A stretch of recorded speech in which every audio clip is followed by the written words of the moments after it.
Well, hello, how's it going? 36 in the well, I had 36. I've just lost 6 as soon as I came on there. I don't know what happened, but yeah, no, happy days, guys. How's it going? So good to be here. So many of you in, man. I feel like it's an Aquaviti V pub there waiting in the back doors, waiting to kick them in. But yeah, no, it's super. I'm chuffed that you've all decided to pop in. No plan tonight. I did plan to sit down and do a little agenda, and I thought I'd just, why not? Let's just drink a few whiskies, have a bit of fun, have a bit of shedanigans, see what's happening. Let all you guys get on in the chat. There's so many of you in. It's wow, so awesome. Yeah, 3 years, folks. Quickest 3 years of my life. Hardest 3 years of my life. But yeah, wow. But what an experience. It's just a journey. Journey's just progressed from whiskey to whiskey and distillery to distillery, and I have my favourites and I have my not so favourites, but I'm going to try and stick with my favourites tonight. Got a few whiskies picked out that I want to share. Some of the whiskies that were there at the very beginning, some of the whiskies I've come on to towards the end, some of the little bits in the middle. But yeah, let's have a look. Let's see. Let's have a little roll call, guys. Yeah, I think there's a plan maybe to have a couple of guests in later on. They've not turned up yet, so maybe I might be left on my Todd. But I have got Marty from Whiskey Knows, Bourbon channel over in the States. He's going to pop in for a little bit later on. Hopefully, if Roy's finished with Ralphie, I think Roy said he might make a little bit of an appearance. So fingers crossed that Roy's able to make it. But yeah, no, so many guys in. Let me just whiz through some of you guys a little bit of shout out. See who was in early doors. Kilco Whiskey Musing was in first. How you doing, Kilco? Vladimir's in. Vladimir, let me have a pop at this. Vladimir Ponovich. Hope I've not butchered that, Vladimir. DJ Beacon's in as usual. Neil Bluer popped in, but I'm not sure if he's still around. He's starting a new job tomorrow. Good luck with that, Neil. Andre's in. How you doing, Andre? Nice to see you again, buddy. Molasses Mike's in. St. Louis here. All the way from St. Louis. Kieran Satterley's in. Congratulations, Kieran, on the engagement, mate. Well done. Dram Yankee's in, man. He's cancelled his poker tonight. Or today, maybe over there. Whiskey Lover Society, Gerhard's in. Jimmy Legg, how you doing, Jimmy? Nice to see you. Matt Slinger's in. McAllen Fine and Rare, nice to see you again, Doc. It's been a wee while. Where you been hiding? Thought you'd gave up on me, buddy. Whiskey Novice, Jim's in. Ard Baggy's in. Nice to see you again, Andy. I hope you're doing well, buddy. Let's see who else we've got. Headbanger 624. Wow, there's a nice. Black Fens in. Ross Fudd. Wow, I've got loads in today. Willie Dolly, nice to see you again, Willie. Thank you very much for the congratulations, buddy. Who else we got? Let's see if I've just jumped a little bit there. I may have just skipped a little bit. David Owens in. Ren's in. That looks like a new name. Daniel Caballero. How you doing, Daniel? Malt Monk's in. Doing the hatch tea. There we go. Yeah, somebody spotted it. Not a bad shout. Remember that idea of being concerned over 1 or 2 drams in Edinburgh? Yep, that's where it was, mate. You know me, I just see it through, though. Took it through to conclusion, and here it is. Let's see doing the hatch t-shirt. Yeah, hope you like it. David Owens there. Alan Aston, how you doing, Alan? Nice to see you, buddy. Thank you very much. James G's in. Don't worry, James, I've not forgotten about your samples, mate. I've just been so busy at work. We're having a refit at the minute, and it's been pandemonium. So maybe sometime next week, mate, I'll come back to you. Whiskey Novice Jim. Let's have a look at that one. I'm wondering if that's Serene Mova. Looks like another new name. Thank you very much. There are some tough names tonight. Stephen Shertonleib. Oh, wow. Again, apologies, guys, if I'm butchering these names. Mr. Slingers there, how you doing? Mark, nice to see you. How you doing, Radek? Lee J, nice to see you, buddies. Couple of old regulars.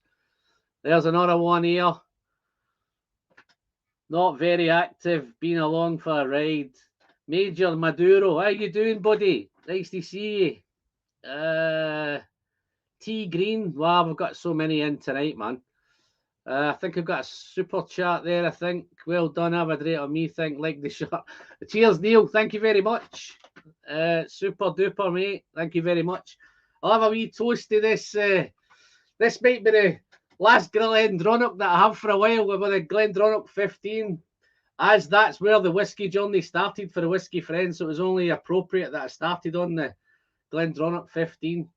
Gone downhill a little bit since then now, but cheers, Neil. Thanks very much for that.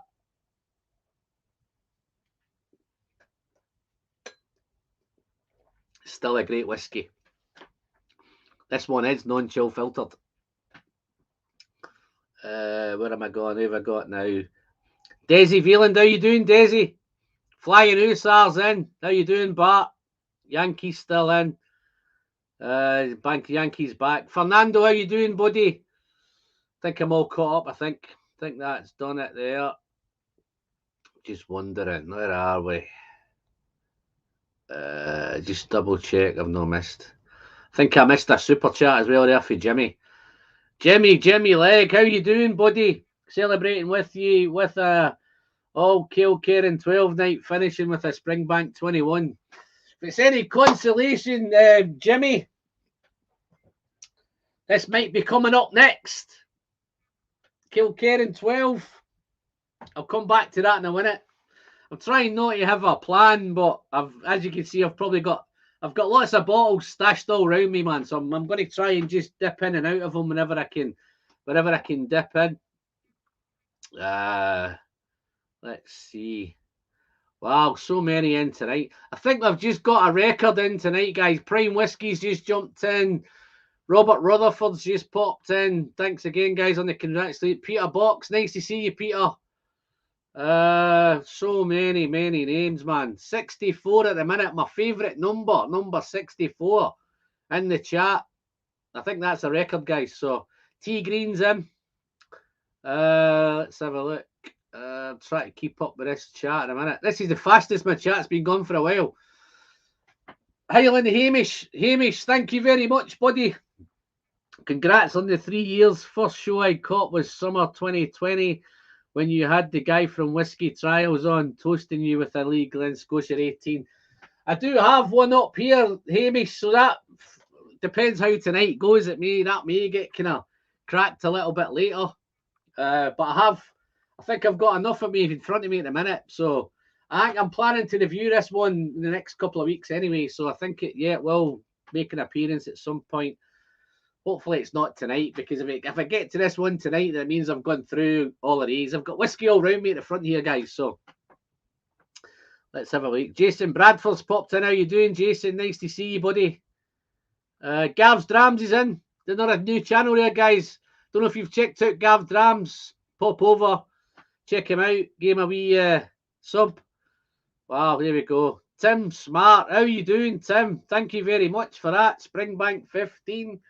I've got to say, I've got a Springbank 15 here as well, but I don't want to be, I've got too many people in a minute. Well, not too many, but with a few people tell me that I'm drinking too much on live stream, so I'm maybe going to be a wee bit more responsible, but we'll see how that goes. Wow, Mamma mia, DJ Beacon, what is going on, man? Congrats on the big 3 years. You make these vids enjoyable, educational, entertainment. Let's get 5,000 subs. Yeah. I don't want to do any housekeeping, guys, but you know the drill. If you've not hit that button yet and you're in here, then do an old man a favour and hit that button.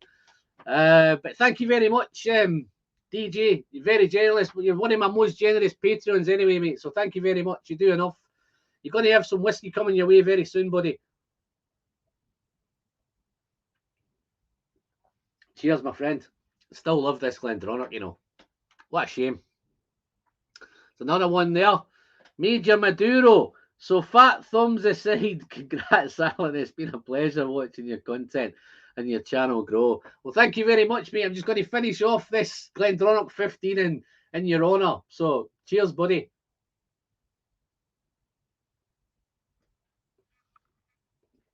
Wow.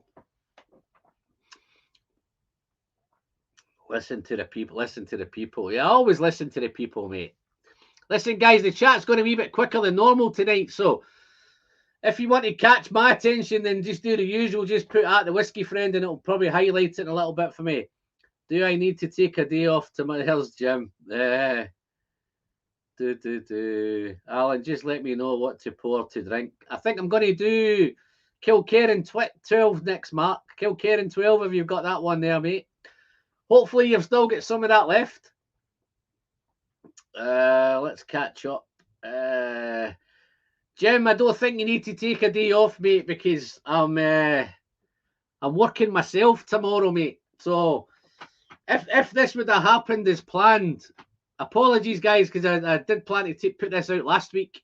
But obviously, I planned it a couple of weeks in advance and I hadn't realised it was landing smack right in the middle of the bastard's ball. So I thought I'd make way and get involved in that.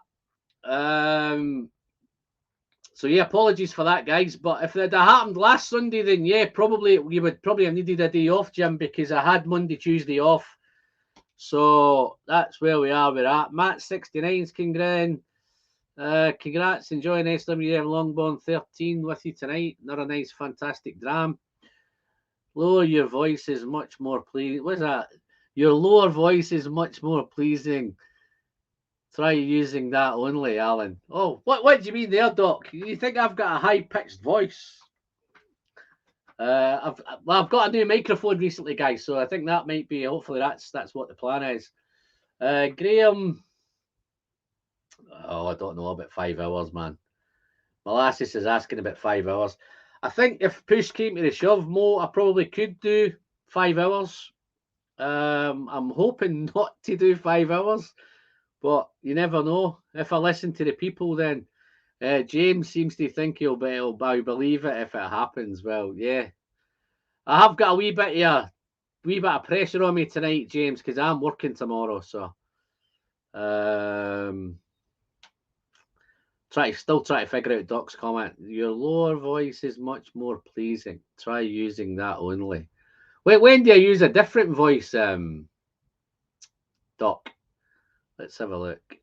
Neil, I thought you were getting off to work to my new job tomorrow and you were getting off. Looks like you're still here. Whiskey friend. Lafroig 10 sherry cask is really good, mate. You'll enjoy this. Okay. Yeah, super duper. Yeah, let me get another bit in my glass and then I'll see what's going on.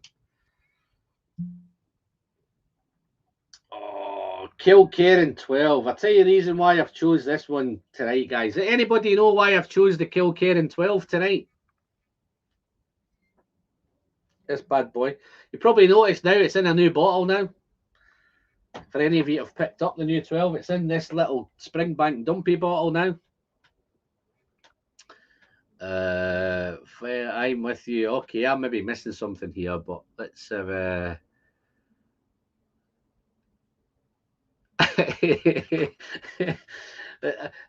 I'm maybe missing something here, mate. I've had COVID for 2 weeks. Can't smell or taste whiskey. It's terrible. Oh, wow, happy. I hope you're feeling better, my friend, and I hope you've not got the COVID too bad. Jimmy, I thought you were on my side, Jimmy. Thought we were mates, and I thought you were my buddy. Yeah. There we go. Celebrating with a dram that Glen by 21 had the whiskey friend of the year a couple of years back. Blooming gorgeous. Well, funny you should say that, Justin, because I do actually have to have a little bottle of that kicking around as well, man. So I'm glad I'm on the same wavelength. Mike's on it, look. It was my first ever whiskey friend review on YouTube. And I tell you, it wasn't actually my first, it was my first whiskey review. It wasn't my first video. And I think Doc might remember my first video because he made a comment on my first video. Do you remember what that comment was, Doc?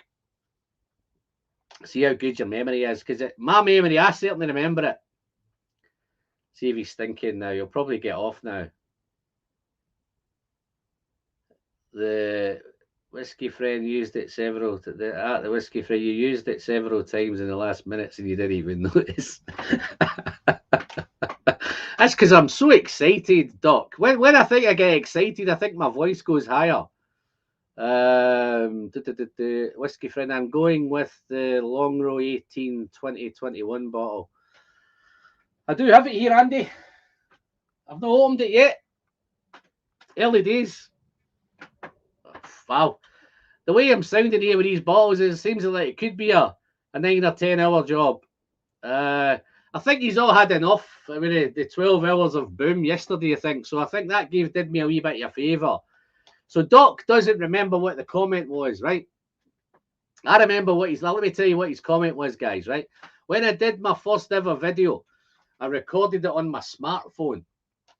But what I failed to do is record it in the right way up. I recorded it the long way up, like that.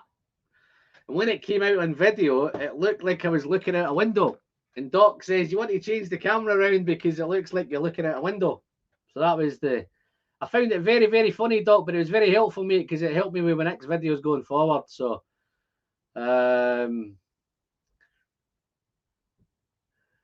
whiskey friend, did Doc say your voice was too loud on that first video? I'm not too sure what Doc said about my voice, but I'm trying to catch up. I'm looking a wee bit back in the chat to see if I've missed anything, but I don't know if I had. I think I get it. I think sometimes when I'm recording them, I don't know if it's the echo in the shed which makes things much louder, or maybe I just end up shouting. I think my wife keeps telling me I'm going partially deaf in one ear, so maybe I'm shouting a little bit. But yeah, hopefully I've changed the mic recently, guys, so hopefully the mic's better. Let's have a look.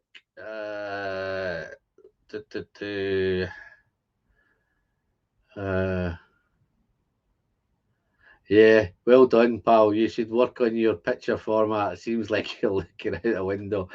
Yeah, that was the comment. You're right, Jimmy. Wasn't sure if you were watching or anything. Yeah, Doc's having a laugh. Look, yeah, the old Doc, man. Yeah.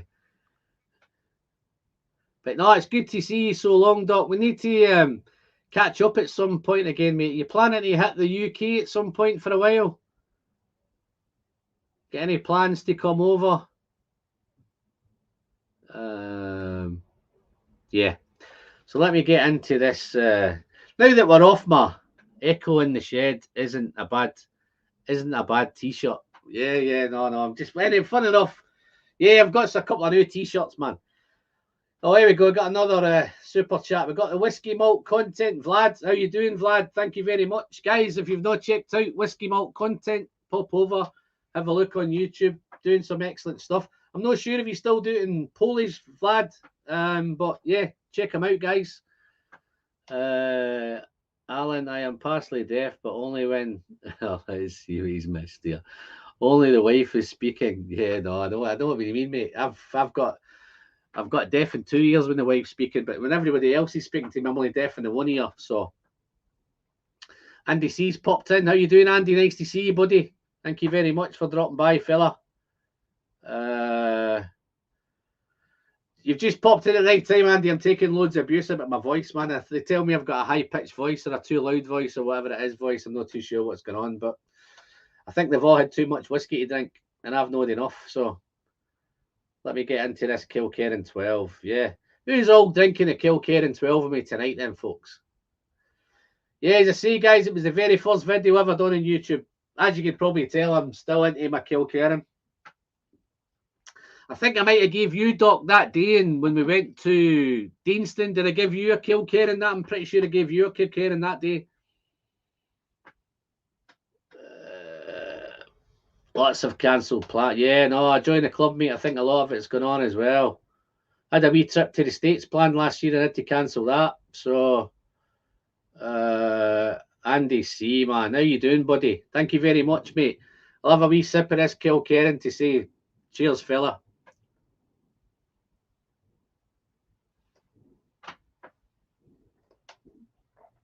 Oh, it still gets good, this. Jimmy Legs on a Kilkerran 12. Nice one, Jimmy. Mark Slinger's pouring the Kilkerran 12. Just fantastic. And I think the problem, I don't know if you've watched. Well, I've got a wee bit of smoky there, a wee bit more smoky than normal tonight. Must be a bonfire going on outside.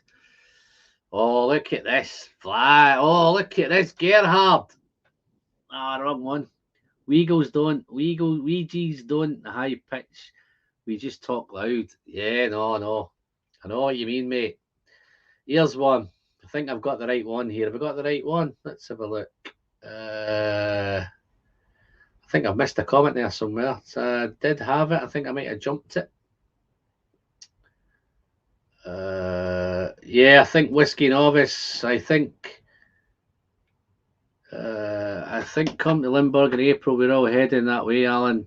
The Whiskey Friend, we'll all rock up at the Doc's door together. Wow, that'd be fun, wouldn't it? Eh? Mamma mia. Doc. Was that April? Yeah, no, maybe could be able to do something in April. I'm just looking for that other comment. I'm going to switch channel to English from next week. First video Sunday. I'll look out for that, Vlad.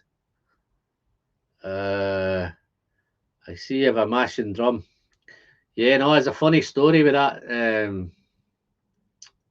What am I going here? What am I doing? I think my laptop's having a wee bit of a nightmare here. There we go. You see you have a mashing drum hat, so you might like bourbon. If you were able to visit Kentucky, what distillery would you visit? Wow. Well, funnily enough, I've got loads of bourbon behind me here, man. My mashing drum hat. Don't get fooled by the bourbon hat. It was a prize I won from the mashing drum. So I think I've got a wee plan. Sometime I've been invited over. I've been invited to Jack Daniels for a start. I think the Dram Yankees got me involved in that.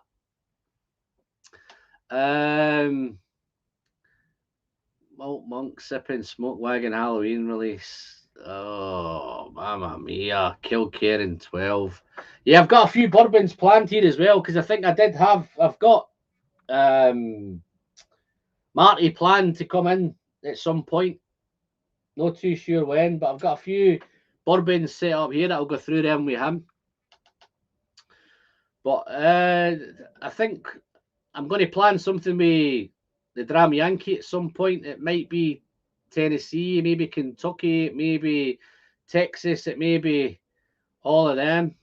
But yeah, I'm loving the mashing drum cap. I don't normally wear caps very often, but I do tend to like this one. I don't think Kilkerran 12 was included. I remember a bottle of Wow was. Yeah. No, I think there might have been a Kilkerran sherry in there, Doc. I'm not too sure, unless I gave that one to Roy.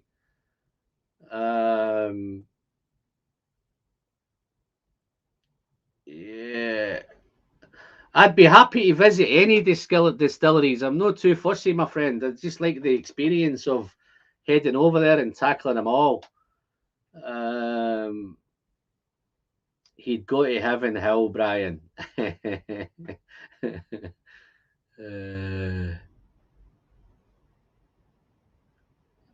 have a look. Here we go. Might pop open a bottle of Kilkerran 12. Don't want to, may have to. Oh, who am I kidding? If Alan can drink from his great collection, I can drink from my not so great one. Yeah, I'm going to. I was looking for a little.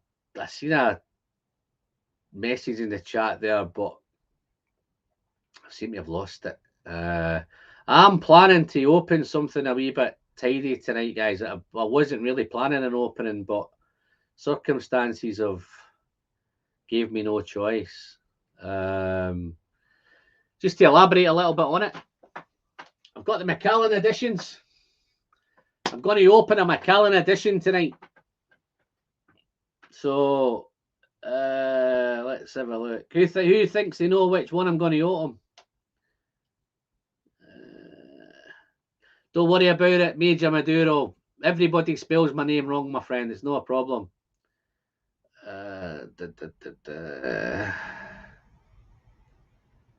Whiskey malt content. NDC. And yeah. Do you think the Kilkenny 12 is better than the Kilkenny 16? Yeah, well, I don't know if you watched my video, Gav, but the 16 isn't wooing me at the minute, and I don't know what it is, and I try to highlight it. And I did the two latest videos. I did the Kilkenny latest video, the 16, and I did the Springbank 12 recent release. The both just out, and I think they both lack the funk. The Campbelltown funk's not in either of them. Whether that comes a wee bit later on, but I've done enough of this to get into it. This is the 100% bourbon one, this. And the Kilkenny 16.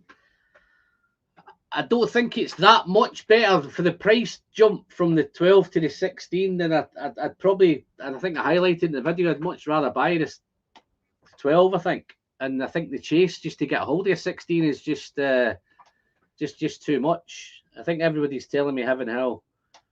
There we go. What's Jerry saying? Yeah, we'd be hitting Heaven Hill, Brown Foreman, Bardstown Bourbon, and Buffalo Trace. Wow, there you go. All laid out for me. John Cranzy's popped in. Thank you very much, John. There we go. And who else have we got? I just killed that bottle. DJ, you've been smashing that, my friend. I don't think you've had that long. Just killed that bottle of Glencadam 10. Glad I bought a second. Aaron Bodega cask is in the battered box next. Wow, okay. I have come prepared, DJ. Glencadam 10s here as well. Got a wee bit of Aaron down here. I've got a wee bit of bourbon. So I have come prepared tonight. So in my opinion, the 12's better. Yeah, no, I think I favour the 12. Don't get me wrong, the 16's great. But I just think I don't know whether it's the hype or whether I was just expecting too much. I was expecting loads from it. I'm expecting more than, maybe after a wee while, it may pop up and I may kind of join that one. Okay, guys, I think I've got somebody popped in. I think you might all know. Let's bring him in, see how things are going. Oh, wow. Straight in. How are you doing? Anyway, I keep you waiting, mate. I thought you've had a long enough night. I thought you might want to get in and get out and get going, so. No, not at all. Too early there. No, I've not even poured a glass, Alan. I tell you what I was doing tonight. I had a wee Annock 12. I had an Annock 16, the discontinued bourbon cask one. Then I went for an Annock 18, my whiskey of the year last year.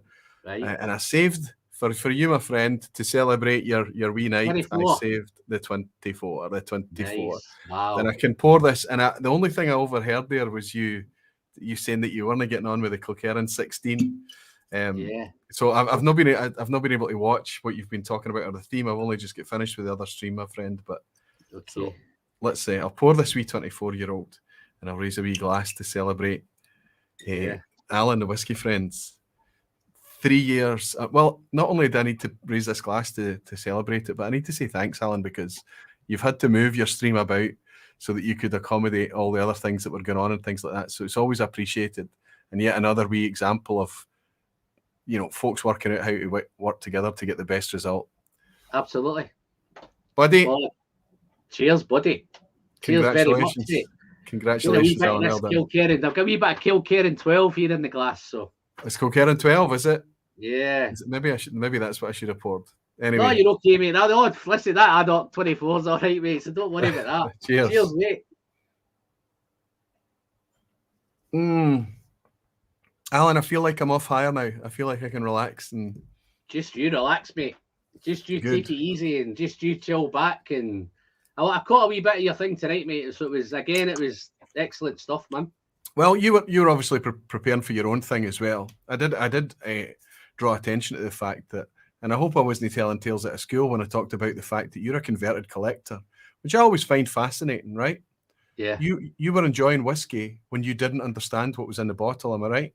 Absolutely. I was buying shitloads of whiskey and I was never drinking any of it. Yeah. I had at some one point, Roy, I had 500 bottles of whiskey and I wasn't even drinking it. And then so what changed then? What makes what? Well, you know, I heard the story. I think everybody else has heard the story, but no, well, I know. We've all heard the story. I'll give you the short version, right? The short version. See, you've got such a big churn of folk, right? You've got the folk that have always watched you from the start, and new folk come in, and some of them go.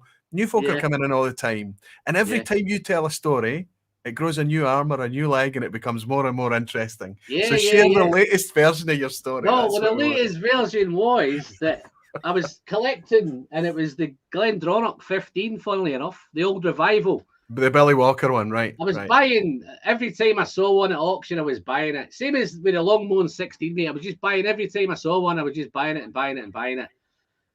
On a collecting basis, right? And funnily enough, it was at the Scottish Whisky Auctions, and I was heading up to Scotland. And I thought, I normally get it shipped. And then I thought, I'm not going to get it shipped. I'm going up for the weekend. I'll just pick it up when I go up. Yep. So I went up, took it in the car, up to my mate's flat. I was staying at the weekend at his flat.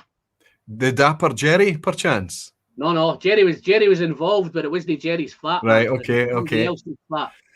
So it was sitting there on the table. We all had a few beers. We got dressed up. We went out in town, came back a few hours later, 4 or 5 of us, and I'm telling him, I've just bought this bottle of whiskey. I think I'd paid something about 140 quid or something for it at the time. And they said, what does £140 whiskey taste like? I said, I don't know. I don't even know what whiskey tastes like.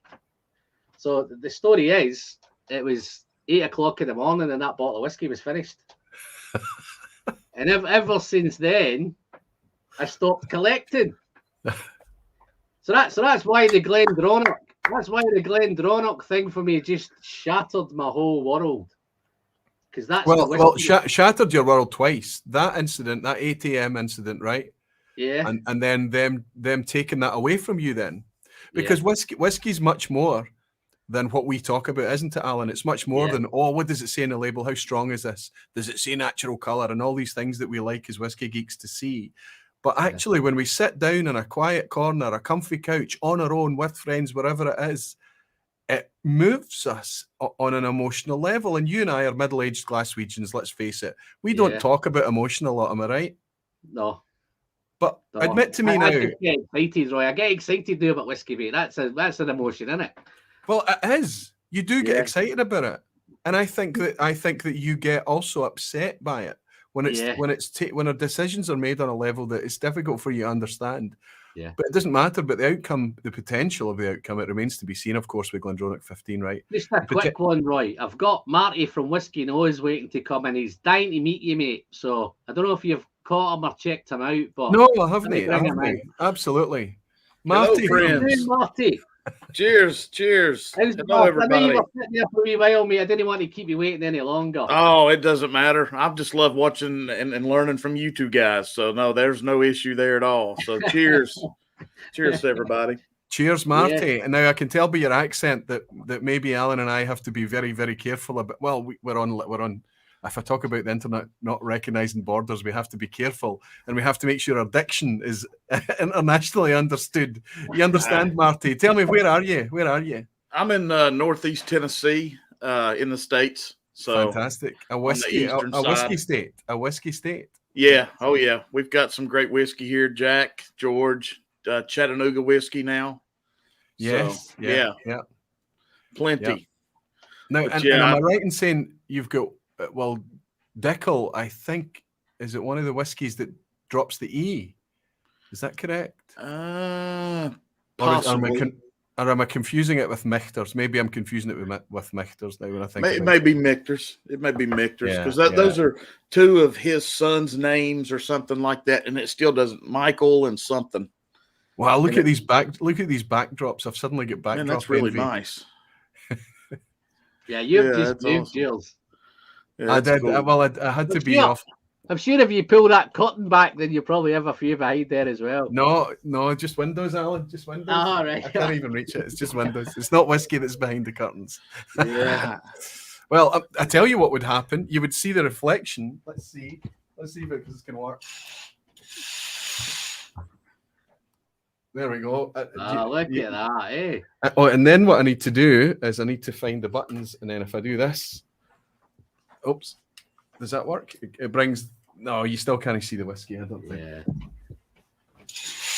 But you have to look. The whiskey is actually behind the camera tonight because I had to change things about. I wanted for the Oswa thing that we did earlier that you saw a wee bit of, Alan. Yeah. I wanted it to be as cleansed of aquavite as possible. Then I realised I put on an aquavite shirt, but that's fine. I think that's okay, right? Good. What does your T-shirt say? Doing the hatch. That's awesome. Fantastic. So tell us about you, Marty. This is the first time that we've met. Yeah, we're a new whiskey channel. We started about 6 months ago. We basically what we do is I do live streams and start the live streams with just a straight up tasting of either new or stuff I want to revisit. And I'll talk about that for 15 or 20 minutes or maybe longer, and I'll give them what I think and my take on whatever I'm tasting. And then I open up the stream for people that want to jump on. Yep. And we'll continue to talk about the same whiskey or other things. So it's been fun. I've met a lot of great people. The channel's growing. I'm almost 500 subs, so that's unheard of for me. So, but yeah, we're kicking right along and just having a big time. So thank you all for having me on, and keep teaching, man, because it's us over here in the States. We're kind of slow as we call it. And between Roy and Alan, it's something else. So yeah. So here's to 3 years, buddy. Golly, I can't imagine. Oh, no. Cheers, Thank you very man. much, mate. I think I Little Springbank coming at you. Three glasses raised for 3 years. Get your glass up, Alan. Come on, son. I tell you, in fact, I'm going to let me do something else, mate. Just while you're there, I'm going to open the Macallan. Uh-oh. Now, this is okay. What's that? Edition 4. There's not a whole lot of Macallans getting opened these days, Alan. My goodness. So I thought we had celebrate 3 years. I may as well open one up tonight. Absolutely. You know, I'm desperate. There's bottles here I'm desperate to open, Alan, but they're in the running for the Oswas, so I've had to keep my mouth shut about them for weeks. Maybe is it too early? If I opened one tonight, would it be too? I think it would probably just be a smidge too early. We'll just need to keep going until the Oswas close down, and just keep the stream going until the Oswas close down. Well, I've got a few. There's a few being mentioned tonight just before you come in as well. So I have got a few. I'm sitting here that I think most of my choices made it through, by the way. Really? Oh, maybe you're onto something. Listen, Alan, let's see. I know we've talked to Oswas to death tonight, but it's important, buddy. I'm on the stream with you. Absolutely. Marty, with your permission, my friend, if you think it's okay. Alan's been a contributing channel, right? So he's been on board with this thing from the start, and invited to step forward to try and make the thing happen. Alan, have you and I discussed the Oswas outside of that context? No. We have not had a word or a message, right? Well, nothing. Tell me your honest take on it. Have we pulled off any level of integrity based on your perspective? I think everything has been handled perfectly.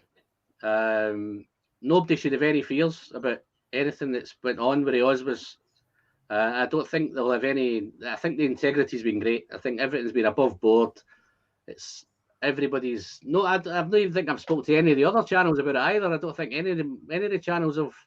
Yeah, I think we're all being very kind of. We're keeping our expectations in check. We're keeping our powder dry, as they say, or that kind of thing. But I think the only thing that raises suspicion is Alan the Whiskey Friends nominations getting through to the end. How has that happened? I don't even know what you nominated. Obviously, I don't know what you know, but by you just making that comment there, most of yours get through. I mean, I have to say that, and I just think it's. I tell you the thing that I thought. You know, when it came back and you said, in the next stage, you could vote for any of the others, but not your own. That was a surprise. Yeah. But I was thinking I was quite chuffed because a couple of other people, I think, voted for mine as well. So then I think it gave me a chance to vote. That's right. That's absolutely right. And what's interesting there is that because you see other channels with the same opinion and consensus as you, it reassures you that you're enjoying the right whiskies. Yeah. So let me put it to Marty. Marty is a new channel that's coming along, is a guy that's starting out from the beginning, right? 500 subscribers. Well done to you. I mean, let me tell you that the hard work that you're putting in just now, that's the hard work. Alan knows. Getting the 500, getting the 1,000 is brutally difficult. It's not easy. I hope it sounds like you're finding a format that might work for you. But if you're coming in, if you look at the Oswas from where you are just now, do you see it as being something that you would want to get on board with? Do you have feet firmly in Scotch appreciation, or are you mostly American, or where do you come from? Is it really, Roy? What's going on with me is it started out with just bourbon, and then I started getting into the whiskey stuff. And then the Scotch has developed probably in the last 3 or 4 months. And it's weird because when I first got into Scotch, I love heavy peated Scotch. And everybody tells me right there that that's absolutely crazy. You can't love heavy peated Scotch starting out. So then I'm like, okay. So then I've got some great Patreon members and family and friends. Daniel H. Sends me wonderful samples. He actually got me this bottle, the Springbank, and nice. And it's him and Zach are just awesome, and they got me this bottle, and I've milked it, and I love it, and I'm slowly getting acquainted with Scotches and learning more and more. But basically you talking about the channel and the subs and stuff like that. So what I try to do, and I know you two are very, very good at this, is I try to be honest about anything I taste. I don't want to, promote something that I don't think it's that good. So for me, it's honesty and getting everybody involved and feeling like they're part of Whiskey Knows. That's the goal for me. I have to say, there's another side to it as well, and that is there's honesty. If you don't like something, be honest about it. But there's also an idea that, it's interesting that you've got a hook from the peated Scotches and things. I personally find that it's a bit of a misnomer because people taste flavor in peated whiskies that they can identify, and they realize that not all whiskies are the same. Peaty whiskies are very successful for me to convert people into whiskey, really. So it's not one size fits all. Not everyone's going to be attracted in by a soft and easy and approachable whiskey, and you are yet another one of the people that I've met that understand that. But there's another thing as well, and being honest is not just about this whiskey is good or this whiskey is bad. You need to be honest about where we are. We are never, ever going to be professional whiskey tasters. Nobody's going to step up and offer us months of training, and maybe we don't have the genetic makeup and olfactory system to ever be successful at it. So being honest about your appraisal of that whiskey is only yours, your opinion, and the most that you can get, and that's it. That's all you can do. You can only offer a very singular opinion on it. And being honest with yourself is important as well, because that whiskey that you put down and it left you flat, Alan and I know, and I think you know as well, Marty, that you pick it up a week later and it blows your head off. It's amazing. Yeah. And it just shows that whiskey is constantly changing. You're constantly changing as you grow and you move along. And honesty is forefront, but context plays a huge, huge part in it all. I've found it from my perspective is because I'm still relatively young at drinking whiskey.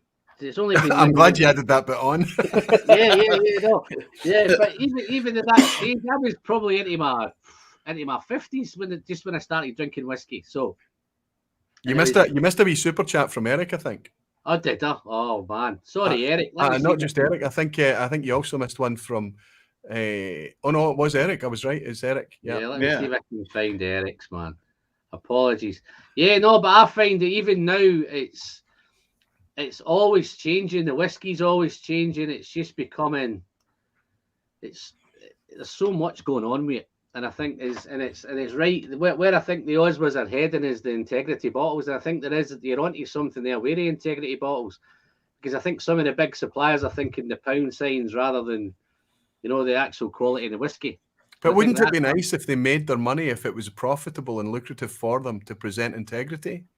Absolutely. That would be that's the sweet spot, isn't it? They still make the lots ones of that money. they do with the integrity. Thank you very much, Eric. Cheers, buddy. I'll have a wee sip of this Macallan. Thank you very much. Ed Brady voted for Ardbeg. All right. I think everybody knows you voted for Ardbeg, Eric. When we talk about being whiskey promiscuous, I think Eric Waite has found a monogamous relationship with one of the Kildalton three, and it's going to take a lot to budge him from there, right? Cheers, Eric.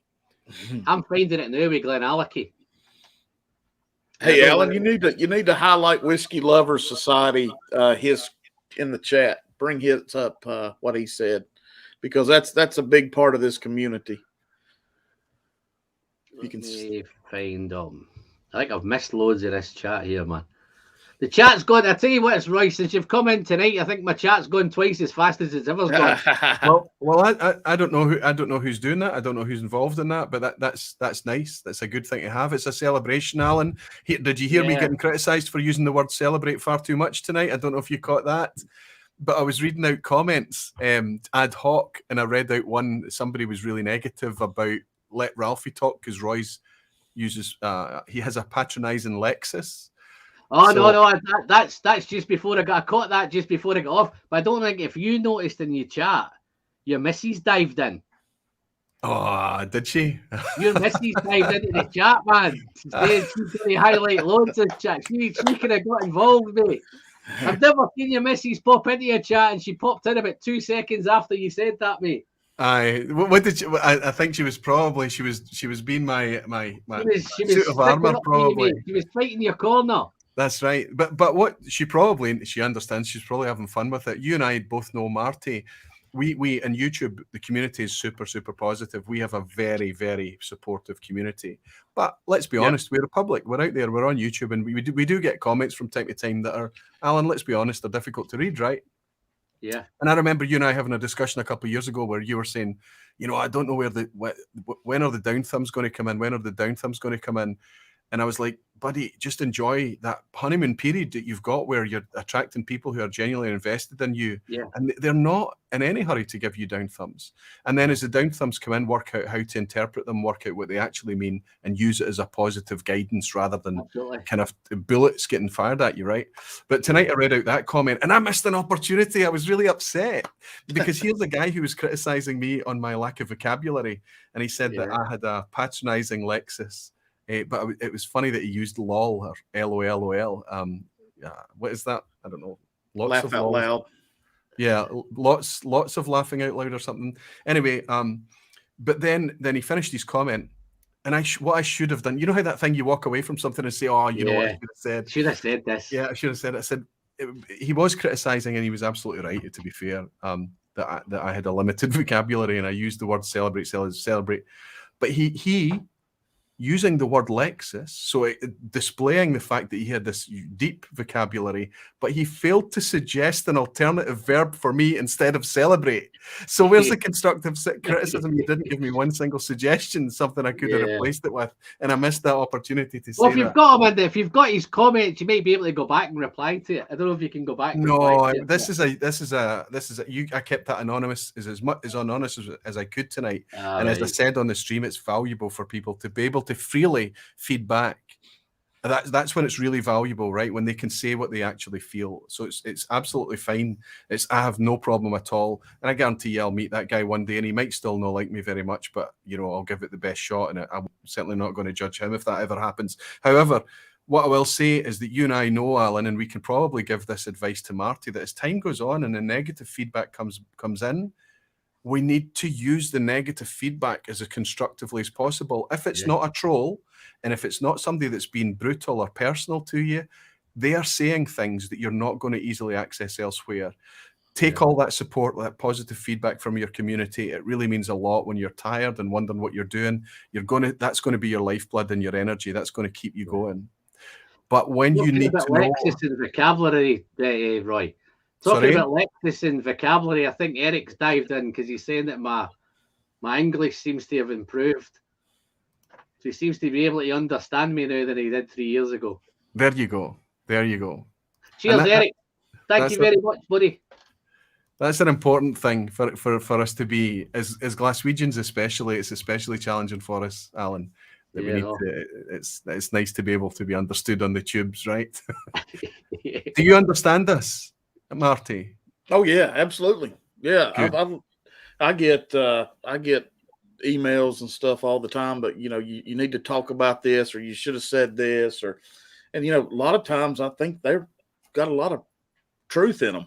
Like Yep. you know what, I did miss that, or but that's okay, and it's still fun. And when this is no longer fun, you won't see me anymore. That's the right attitude, mate. As long as you're enjoying it, there will be times though, because it's tough work. It's tough work trying to put all the bits together, and even just come up with the ideas what you're going to do and try and keep it interesting. And I tend to find it dead easy. I just find nice whiskey to drink, and that keeps me going.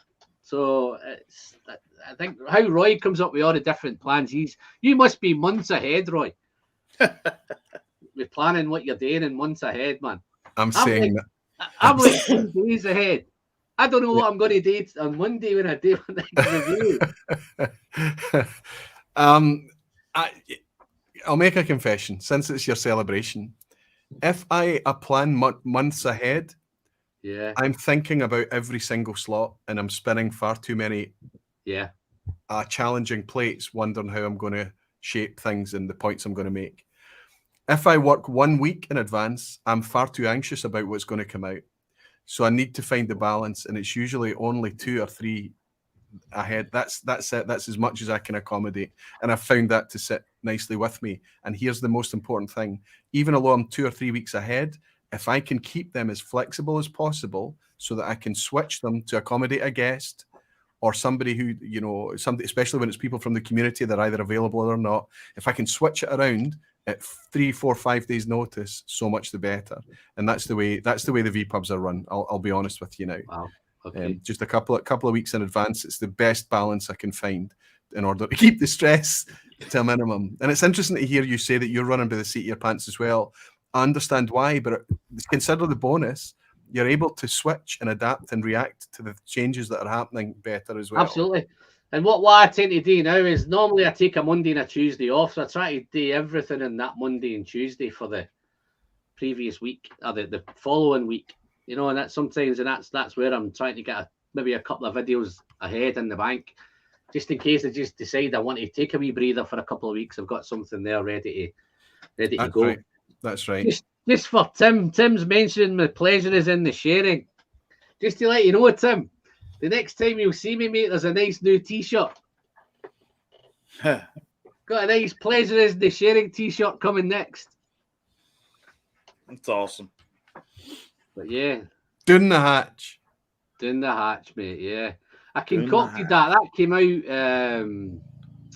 that only happened quite recently. I was up in Leith in the SMWS a few weeks ago with a malt monk.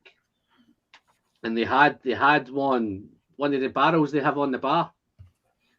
With one of you pour your own kind of whiskies in there, and it was down the something, and I thought that'd be great because I usually say down the hatch, but I felt like changing it to down the hatch, and that's where the T-shirt thing came from. So absolutely, aye, that makes sense, and it's much more akin to that's more an Alan Wilson thing, down the hatch, right? And how often do you say down versus doon? Be honest. Yeah, but it depends. When I'm doing it on video, I think sometimes maybe if I say doon, the Americans are not going to get it, and the Canadians are not going to get it. They're going to think, what do you mean down the hatch? But they're only not going to get it once. Yeah. And then you're going to get it all the time, Roy. Doing that. But yeah. That's right. But I don't know what it is, Roy. I've got another record tonight. 88 in the chat in a minute, man. Sugar Kitty. Hey, Roy, I'm gonna and Alan, I'm gonna jump off for just a minute. No worries. I'll be right here in the background, so I'll try my best to pop back on. What'd you say? I'm sorry. I've got a few bourbons here waiting for you. Okay, I will be back. I will be right back. No worries. You take your time, mate. No problem. I'll be right back. Yeah. See you in a bit, Marty. I was just putting my thumbs up there for Sugar Kitty. That's a very tongue-in-cheek. Is it just me? Is it Roy? Not yes, party, gala, or jubilee yet? While using the C word. The thing is that it's celebrate how what acknowledge, honor. I can't believe, Roy, it's Mark. been 3 years. For you, Yeah. it goes by. It goes by very quickly. Cannot believe it's 3 years, man. But yeah, loved every minute. When did I think the first time we met, you were not on YouTube? Am I right? No, it was just before it. To be fair, it wasn't long after that. I infected you with a virus. The handshake gave you a virus. Yeah, absolutely. Yeah, I thought if he can do it, anybody can do it. That's right. That's right. I think that actually you make a joke there, but there's some truth in that, right? Because you know what I've been talking about with Oz was that we are not experts. We're not publishing books, and we don't have kind of degrees in distilling and things from Heriot Watt University, which the people that go ahead and do that's absolutely amazing. And I do have envy and see that as being an amazing thing to have achieved. So much of what we do on YouTube is kind of tapping into a different dynamic. And it is that idea of folks sitting at home and being recognizable as people that we just know in our regular life. And I think I've kind of worked out that's why we love Ralphie so much. You and I are Glaswegian. We recognize Ralphie. There's 100 Ralphies in our history, right? Yeah. Yeah. And we see him and we recognize him and we realize what his messaging is and what he's doing, and we can connect with it. And it helps us enjoy things in a way that's not, it doesn't, if I watch Ralphie, does it exclude me from going out and buying whiskey books or reading blogs or consuming whiskey in other ways, tastings, festivals? No, it doesn't. It's not all about that, but it enriches our whiskey experience and it's a different take on it. And there's space for all of it, Alan, right? Yeah. Tell me about your 3 years. Have you enjoyed it? Yeah, there's times when I've thought, this is getting tough, and it's trying to keep up, because I was trying to commit to doing a video every week. I think I'd committed to 2 videos a week, and sometimes it was a tough slog. Yeah. And then I'm trying to fit them in and find the time to fit them in, and then I'm trying to keep my balance and keep the wife happy at the same time, and that kind of family life and everything. And sometimes it builds up, but then the great rewards is when you've put the video out and you get the great comments and you don't get any thumbs downs and all that kind of stuff. Then it seems worthwhile. But I only done it really just to share some whiskey, because nobody drinks around here with me. My wife doesn't drink whiskey and my mates don't drink whiskey. Well, you met Jerry. Jerry's still no drinking whiskey. You're just not trying hard enough. You're not trying hard enough with the boy. I think he's a gin man at the minute. He's all over gin just now. Well, gin at least is going to give him the concept of flavor. He's not just drinking for the effect. He's drinking it because he likes the flavor. Yeah. Whiskey's harder to unlock the flavors from. It takes more investment. It takes a bit more effort. It doesn't have the botanicals and the things. But once you unlock it, once you get it. So tell me, when you opened that Glendronach 15, you clearly enjoyed it. You polished off the bottle with your pals. I took, I tell you, I still remember it like it was yesterday. When I took that first sip, I was lost for words. I think my bottom lip fell open as well at the same time. It was positive experience, right? Absolutely, yeah. I thought, what is that? What's going on in my mouth here, man? What's happening? And it was just an explosion of all sorts of flavour and everything. And it was, I'd had a few that night as well, so it wasn't as if I was just drinking it blind. That just came straight out of nowhere. And to be fair, all the other lads, they all loved that whiskey as well. Some of them just drunk it for the sake of the alcohol and all that.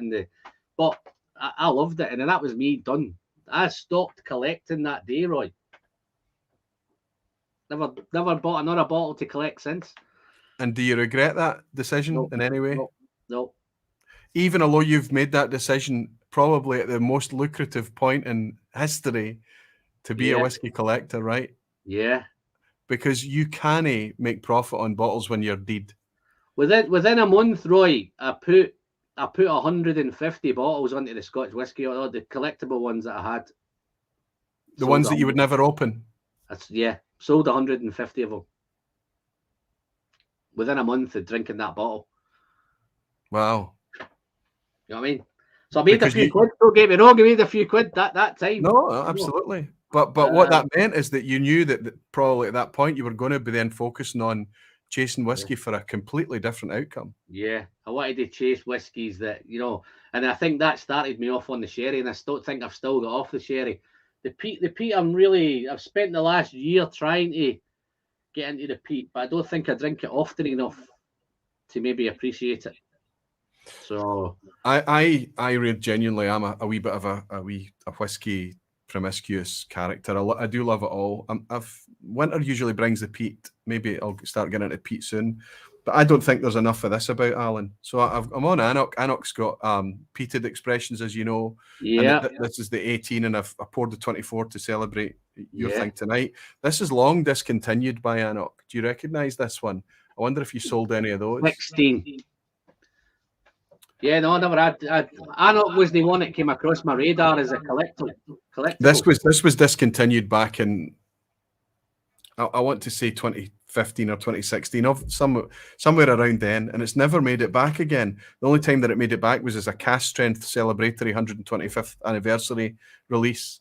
This is what's missing in the whiskey industry, Alan. Yeah. There's too much, 25% peat, 25% sherry cask, 75% bourbon cask, maybe a wee dash of peat in there to make the perfect malt. I think what they're missing in the industry is that we're chasing these malts to have a really specific experience and have different. We don't want it's nice if you're going to put a core range together. Your 12-year-old can be a nice marriage, a nice vatting of various casks. Maybe you're 18, whatever. But it's nice to have these expressions in there that focus fully on just, this is only sherry cask, this is only peated, this is only bourbon cask. And I think I would like to see a wee bit more of that as well. I don't know if you agree, to get that your head round the different types. Or I've just done this the new Springbank 12, and that's 100% bourbon. Yes, that's right. It's a departure, right? This version, but as I've drunk this, I've started to get into it. I think there's no funk at the minute in this. So for me, you've only just show me the label. So you've only just opened this tonight. No. I've had a few of them. I probably had 3 or 4 drams out of it. Well, I can. There was a 14-year-old Springbank a few years ago, and it was fully exclusively ex-bourbon, the pale blue label. You might remember it. Yeah. One of Scott Monroe's favourite whiskies. I loved it. I genuinely loved it. Fully ex-bourbon Springbank release. It's the first time I remember the Glasgow Whisky Club not voting a Springbank as its favourite. Yeah. And it was beaten by a sherry cask Glenrothes. What's interesting there is that I think people that connect with that bold, really dense flavour from Springbank with that funk in check, that is highlighted by the use of at least some sherry casks. And I think that's what you're picking up. And I think the same with the Kilkerran 16. The Kilkerran 16 is the same. No funk. Kilkerran 16 is very, very subtle product. It's a very subtle thing. If you sip Kilkerran 16 against a very similar product that's not from Campbelltown, and certainly that Springbank 12 that you've just shown me there, cask strength or otherwise, similar cask, that's when you'll taste the funk. If you're comparing it to the sherry cask versions, or the ones that have had a significant chunk of sherry cask maturation mixed in there, then you're going to lose out because you're not getting that. It's not highlighting that funk that you recognize. But if you drink it in contrast with something that's not from Campbelltown, I guarantee you'll taste funk, because that's exactly what happened with that Springbank Bourbonwood, which was, I think it was a 14-year-old going from memory. Drinking it in contrast, I think, is often the thing that lifts that character out of it. Absolutely. Yeah. But it's interesting that now they've taken a different tact on it, because all the rest usually are balances of sherry and ex-bourbon. So I think this is the first 12 they've done, all 100% ex-bourbon cask. That's right. I mean, and in fact, there have been 100% ex-sherry cask in the past. I think it's become more and more bourbon as time's gone on. McCallum Fine Rare Doc is saying, who got that Annock 16 for you? Well, I've actually got a couple, but at least 2 of them, Doc, are from you. So thank you very much. It's one that if I ever were to discover it anywhere, just grab it for me. That's right. Thanks, Doc. Thanks, You Doc. probably find a few of them kicking around in America somewhere, man. Oh, I absolutely. I usually get a lot of guys telling me when I say I can't get it, like the old Pulteney 21. I think you can still buy them on the shelf in America. I bought my old Pulteney 21. The last one I bought was in Texas. Yeah. I paid $160.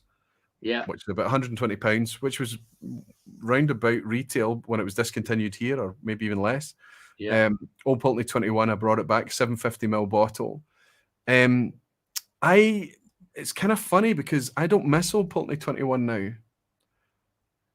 This is interesting. Yeah. Do we want to get interesting?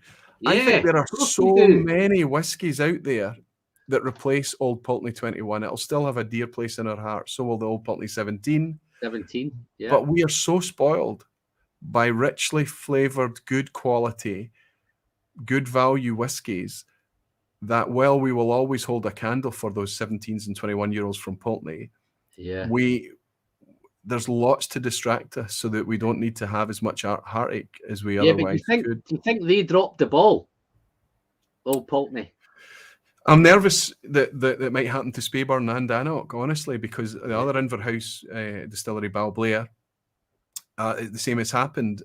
We've had a rebranding there. Ralphie recently reviewed a Balblair, and he gave it a lot of context. It wasn't a negative review, but he did talk about that kind of divorce that he's had from Balblair, going from writing a love letter to them to not being able to connect with them nearly as much as they once did. Well, I had my whiskey of the year 2 years ago was a Balblair, it was a Gordon MacPhail. Well, this is a very interesting one. Okay, see this 21-year-old MacPhail's collection Balblair. This goes from sublime to pedestrian. You've clearly got a pedestrian bottle, a sublime bottle there, a good one. If my memory serves me well, it's 43% though, right? Yes, it is. I predict in the future we might see a bump in ABV there because the Connoisseur's Choice from Gordon MacPhail is now 46% unchill filtered. The distillery labels is now 46% unchill filtered. Maybe the MacPhail's collection will see the same treatment. I hope that that's the case because that's when the magic can come back into that bottle. Yeah. But that's ex-bourbon cask, Alan. There's no sherry in that, buddy. No. I'm learning. I'm trying my best. I don't want to be just pigeonholed. Well, you're what is it we say? You're whiskey promiscuous. That's you want to see what I've got around me, Roy. I've got bourbon everywhere, man. Oh, behind me, this is one this is a cracker, mate. Look at this one. Garrison Brothers. Texas whiskey. Now, you must have been sent that by the community. No, I bought it. Or you managed to buy one? Yeah. I've had a few of these sent to me. But I bought this one myself because this was... Do you know the funniest thing, Roy? This year, I don't know whether it's COVID or not, right? But the bottles I'm going through the quickest is bourbon. I'm going to guess that the bourbon you're going through is higher ABV bourbon. Yes. It's interesting, isn't it? 120. I've done a couple of bottles of the Knob Creek. A couple of store picks have been sent to me. That is the rye one, which is a store pick. Elijah Craig, barrel proof. Yeah. That Garrison Brothers is 57.1 as well. It's the high stuff. Absolutely. I've got Ross Mashburn. I don't know if you know Ross. When I had Chad and Sarah on from It's Bourbon Night on the V Pub, one of the ones I tasted, and it was a lineup of increasing ABV bourbons. Right, the ABV was getting higher and higher. I ended up doing a stag and all sorts of 60% plus ABVs. And I tried this Knob Creek, and my reaction is there live to be seen. I literally, if I recall well, I threw my head back and just said, wow, just the flavor. But I don't think you can go to this cold. It can't be your first dram of the night. I think you need to build up to it. I think is that the 9, that one, Roy? It is 9. It says 9 years old on here, on the wee label here. Yeah, that'll be the 9 small batch, isn't it? Yeah. No, but look up here. Store pick. That's what made me Yeah. think about it. 14 Yeah, but it's years got the old. 120 as well, isn't it? 14 years old. That Yeah. was still 120 proof. Yes, 120. Yeah. Wow.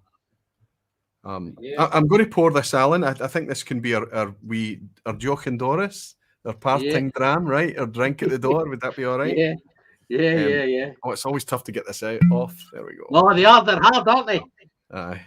Hard to get off, man. In fact, I might have one with you, Roy. Let me just have one. Let me find one. Perfect. Got a small batch. Mine's is not the same as yours, but it's this little small batch one here. Terrific.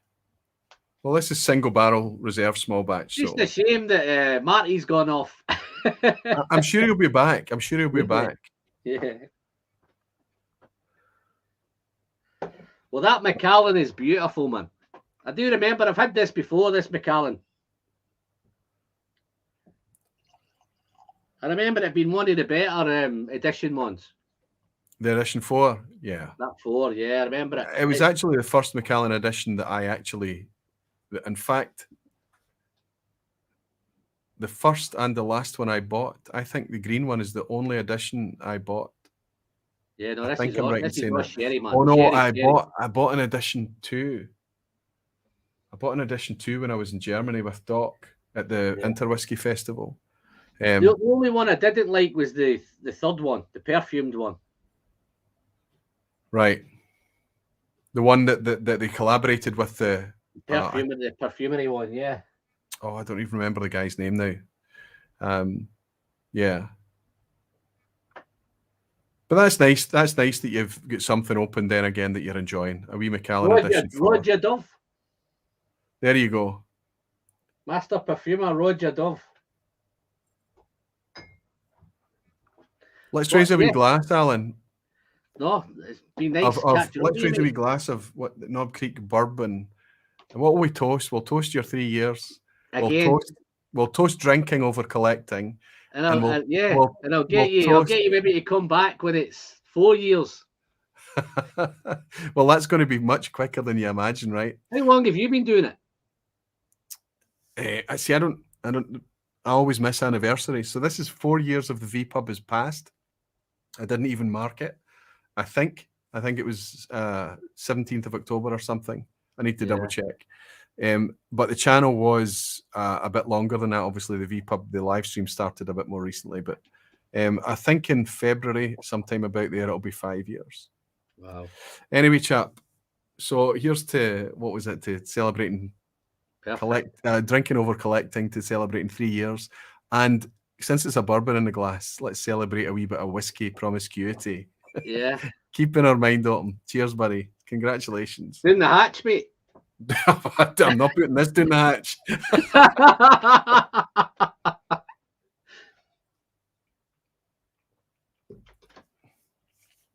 Oh, my goodness. No, I do like a bit of Knob Creek, mate. That peanut thing is in there as well, that peanut brittle thing. Sweet. Oh, my goodness. Wow. That's what Virgin Oak does to high strength spirit. There's a lot of people out there that are never going to enjoy bourbon. They're just never going to enjoy the flavor, the taste. There's a lot of people out there that are never going to get the rye thing or peated whiskey, whatever it may be. But yeah, but you think a lot of it's because we can't really get access to much of it here. No. I mean, it doesn't. It's not like it's absolutely non-existent. If we want anything, if we can track down a Kilkerran 16.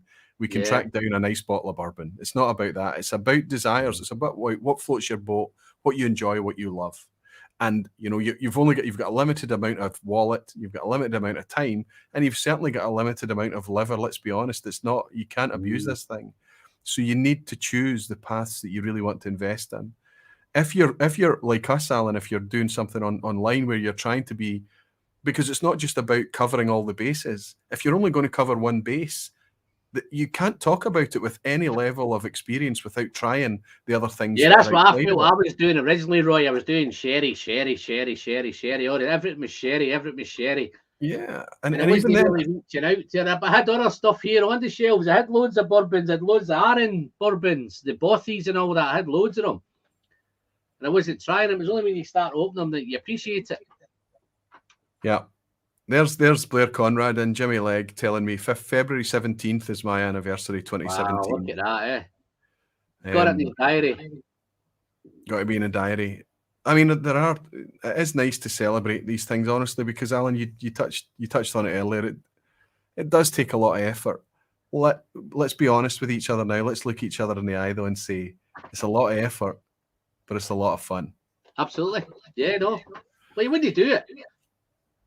Yeah. You wouldn't do it if it's because some of them do come and go, and I don't know whether it's the fact. It's not the fact that they've suddenly gone off whiskey. It's sometimes it might be just too much. It may be too much with family commitments. It may be too much trying to find a way in. They probably think it's easier than what it actually is when they get down to it. Because I remember when I first did videos, just before you came in, one of the very first comments I ever got on my first video, and I've still not forgot it to this day.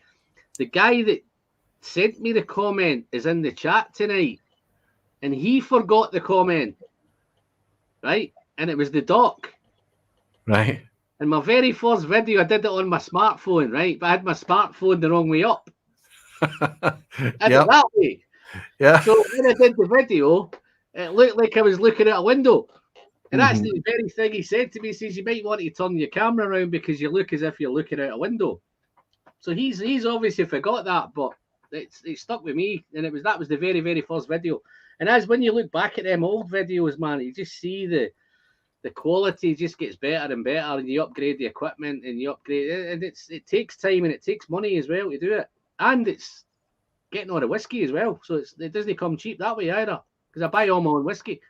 You should be able to look back at your original content and see a marked improvement. That's it. So, and here's the strange thing, Alan, and I know that I'm preaching to the converted, but it's nice to say it now and again, is that the subscriber count is one thing. It's nice to be building subscribers, but what you actually need to build, and I know that you've worked this out, is community, because there are so many. It's easy to get subscribers.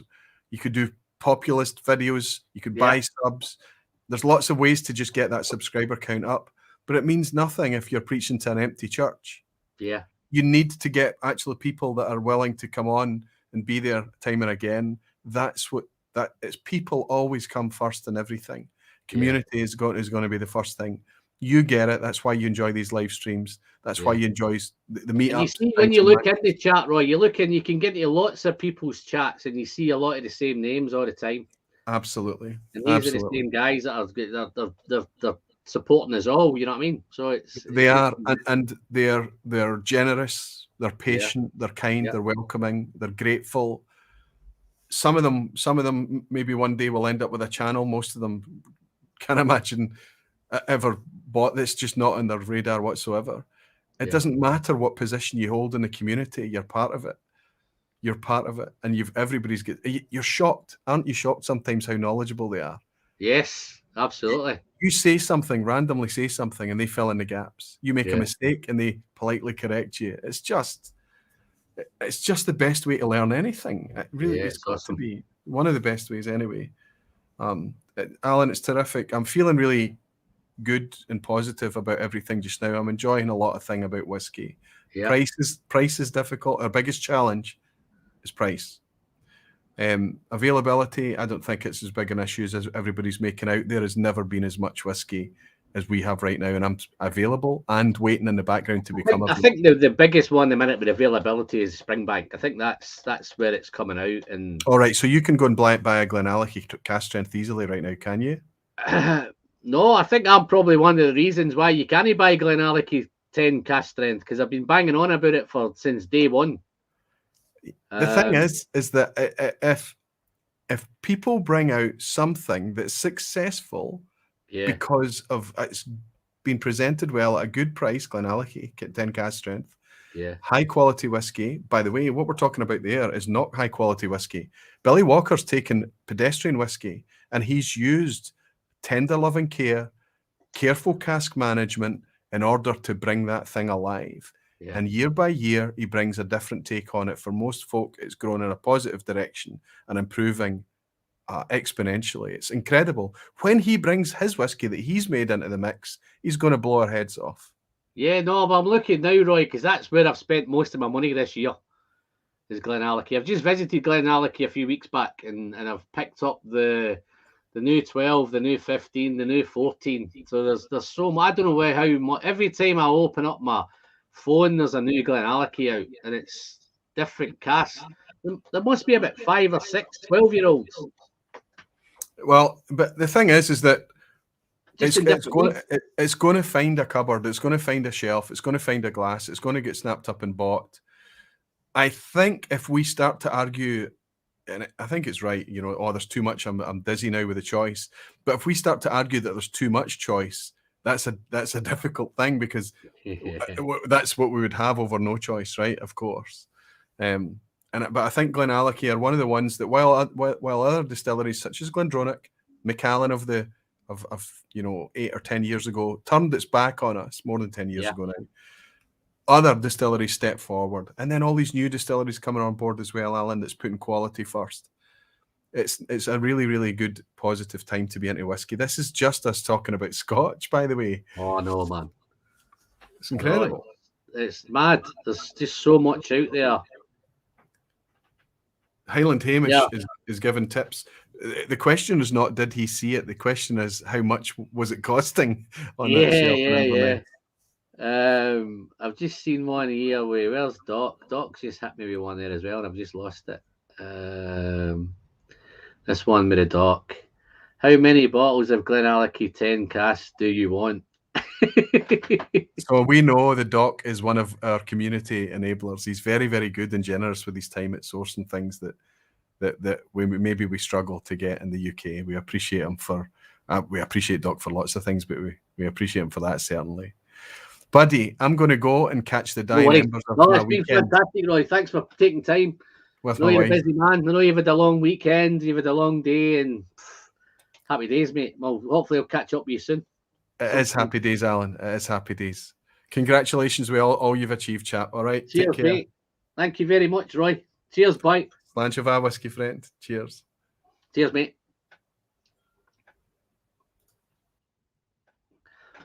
Well, that was good, wasn't it? That was fun. Nice of Roy popping in, eh? Don't want to see he's all diving off now and running off and leaving me. I might have another, what have I done now? Was that an hour and 20 minutes? I may have another hour or so left. Don't know where Marty's gone to. I think Marty's popped off and left me. Maybe he's got a bit camera shy, but I'm sure he'll be back. So yeah, no, there's still a few of you popping around. Tim, still you. Nice to see you again, Tim. David Owen's still here. Tonio's popped in since. Nice to see you, Tonio. How you doing, buddy? I didn't think I'd like peated whiskey, but first sip and I loved it. I haven't looked back. There you go. See, first sip. Finally made alive tonight. Eh? How you doing, Luna? How you keeping? Are you well? Let's have a look. Who else we've got? Highland Hamish. There can only be 2 shops in Inverness that sells it. It's my day off tomorrow. If I had time to go on a pilgrimage to find it, but I'd be tempted to buy it. And then it'll probably be there, but it's probably going to cost you an arm and a leg to get it. Let's have a look. One Glass Man, how you doing, buddy? Nice to see you. Miami, I think it is, isn't it? Miami? Werner.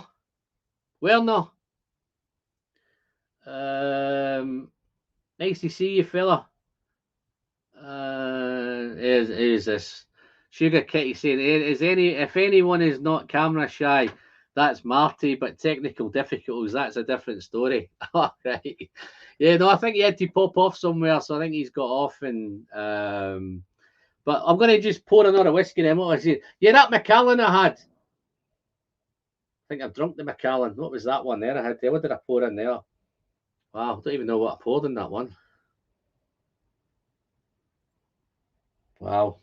I'll put that to one side for now. I've had the Glen Kilkerran. Let's really go. Let me do a wee bit of Balblair. I'm going to tackle this Balblair again because I've been loving that one ever since.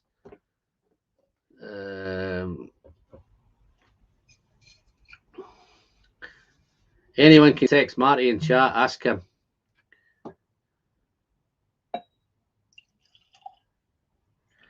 Yeah, I think everything looked all right with him. I'm not sure if something's happened at his end, but yeah. There we go. Luna's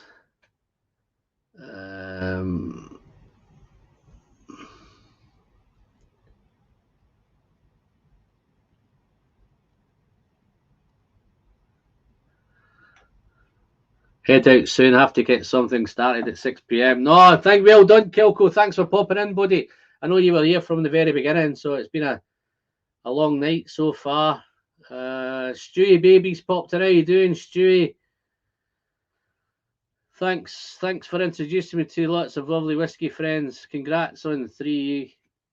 Get out the beast. I do have the beast. I think I'm due a bottle kill on the beast. Look, got a bottle kill due on it. So I'm savouring that one to maybe a bit early for the beast yet, but yeah, there's loads of stuff in front of it at the minute. So I'm going to tackle this Bal Blair because I love this Bal Blair. Wow. Here we go. Glenn McKnight's popped in, having a drama wild turkey 101. Oh, Alan, bourbon is great. Yeah, no, listen, I'm a fan. I don't know if you can see, but I've got loads behind me down here. Got a bit of wild turkey 101. Look at that, smashing through it. Bit of McKenna as well. Oh, thanks to the Dram Yankees been keeping me stocked up. Cheers, Jerry. I don't know if Jerry's out playing poker yet or he's got off, but I don't know if he's still around. Yeah, Jerry's still here, I think, by the looks of it. And what we got here? Yeah, very lucky. 3 local stores for the 2019-2020 Pizza Palace for Wheaters. I have though. I've got a bit of bourbon chat going on here now, man. Yeah, no, Bal Blair, guys. Listen, I know Roy said it's a bit hit and miss, but I've had a couple of bottles of this and I've loved both of them. And he's right, it's ex-bourbon cast, so it's no in my kind of wheelhouse, as they say, but I do love this one. Ah, that's so sweet as well, that. Lovely. Fresh, sweet, bright.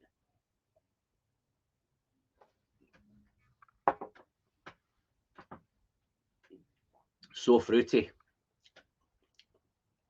I always find with this 43% Gordon McPhail's though. I don't know whether it's they're gas firing them or not, but there's always a wee bit of kick. I sometimes find it with Glenfarclas as well, even at 43 Glenfarclas, they have that little bit of it always tastes a wee bit higher than 43. But yeah, no, I'm loving that. Where are we? What's Jerry saying? You're correct though. I did break away from poker to get home for this special episode. Yeah, no, well done.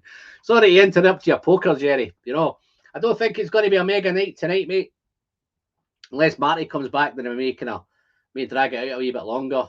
As I say, I have got work tomorrow, so I need to be a wee bit more careful. I do get the odd chat from time to time telling me that I drink too much. I send too much down the hatch. But I don't do it any other time. I only do it when I'm in here. So here's here. Let's have a look. Whiskey friend. I have to go to work in the morning. Can't thank you enough for supporting my new channel. Oh, guys, pop over. Check out Gav's Drams. Guys, if some of you know, while I've got quite a few in the chat in a minute. I know Marty's got his new channel, the Whiskey Nose. So if you pop over, guys, he's doing a wee bit of a lot of bourbon, but I think he's slowly really getting into Scotch. So it's worth popping over, having a wee look. Support him and give him a wee bit of sub there, guys. That'd be fantastic. I think he's coming up for 500. So let's get him over that 500 sub mark, guys. Yeah, there you look. There you are, Jerry. You're famous now. Look, the famous Jerry. Yeah. Be careful of him, Luna. You be careful of this Dram Yankee, man. He's always got good intentions. Off to bed, mate. Thanks for sharing. Cheers the next 3 years. Whiskey friend. Oh, yeah, here we go. Off to bed, mate. Cheers, Gerhard. Look at there's Mr. Slinger. Mr. Slinger's got the right idea. He's following the whiskey friend. Cheers, Mark. Bal Blair in the glass, eh? Super. Wow, so nice. Yeah, so 3 years, guys. Love a wee whiz through the kind of journey. It started with Kilkerran, it started with a sherry, did all them sherry videos. Lots of Aaron, big Aaron collection, loved a bit of Aaron at the time. Slowly got into the spring banks like everybody else. The journey just progresses. All the bottles now, with the exception of these ones, these are probably the Kilkerran. I'm pretty sure at some point something will happen in time. Maybe it's if I hit maybe 5,000 subscribers, I may crack open a couple of these Kilkerran work in progresses. Maybe if I hit 6,000, I might open another couple of Macallan editions. So spread the word, guys. Get me out there. Yeah, please drink responsibly. Always do, my friend. You may think that's a big dram. It's just a small glass, my friend. Real nice. But yeah, I'm all about responsible drinking, man. Yeah, they're all saying hello to the Dram Yankee. Ben Demon, how you doing, Ben? Nice to see you, buddy. Parked the vehicle at home, done work. Can't wait to finish my dram of Bunnahabhain 12 from yesterday. Wow, we hope you've had that covered up. Got a nice coin, you can cover that up where you want, mate. You know where I am. Just drop me an email. Got a few left. I'm in the process, guys. I don't know if it's just jumping off tangent a little bit. I'm in the process of designing a batch 3 coin, so I'm just putting it through the idea stage at the minute. So that should be coming soon, probably early in the new year. Glenn Cassow, rare cast 9-year-old Pedro Jimenez, but so good. Yeah, Stephen Lee, how you doing, buddy? Nice to see you. I think Jerry sent me a sample of that one, if I'm not mistaken. I think I've had a wee dram of that. That was a wee bit of sherry bomb, if I remember right. Good intentions. That's nicely put. Oh, Jerry Luna's got your card marked. Tim, you have to let me know when you're having a few in Mank. Yeah, no, I think we might try and I might catch up with the guys in the chat. We might try and maybe arrange something, maybe a wee meet up somewhere in Manchester when we can. Hand-filled spring bank from whiskey shots, Tom. Really lovely. Wow. Oh, Whiskey Straight Al's popped in. Where you been, Al? Al's on the whiskey. Gonna pour a wee dingo back 6 to toast your ongoing success, mate. You're a trendsetter. I wish I was, man. You like the t-shirt? Al, would you like the t-shirt, mate? You like it?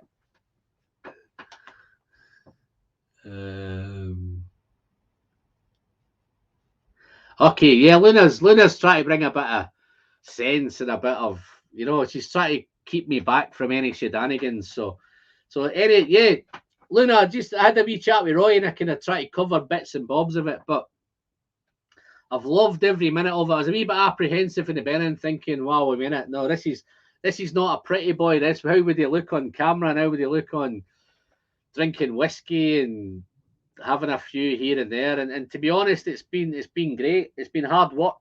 It's a lot of time. It's a lot of money. Patreon support's fantastic. It can only do so much. That upgrades. I tend to find the Patreon what that does is it upgrades my equipment. I just had to buy a new mic recently. I've upgraded my camera recently. So for that's where the Patreon money goes, and it's all great. But going out and buying this stuff, it's just incredible. The postman and the delivery man, we're on first name terms now because that much coming in. And it's just buying it, keeping up with the ideas, what we're going to do next. I tend not to do. I know some of the channels kind of do seasons of this. They'll do a peated season or a sherry season or a Highland season or an Islay season or an Irish whiskey season, Japanese. I tend to just pour them as I pour them. So there's no any. I think I'm in the middle of a little season at the minute for the first time in a long time. I've done 2. I think I've done a bourbon season maybe about 6 or 7 months ago. And I'm doing a wee bit of Campbelltown thing this time because I've just got so much Campbelltown at the minute, which needs sharing. And it gives me the opportunity to crack some of them open and get them doing.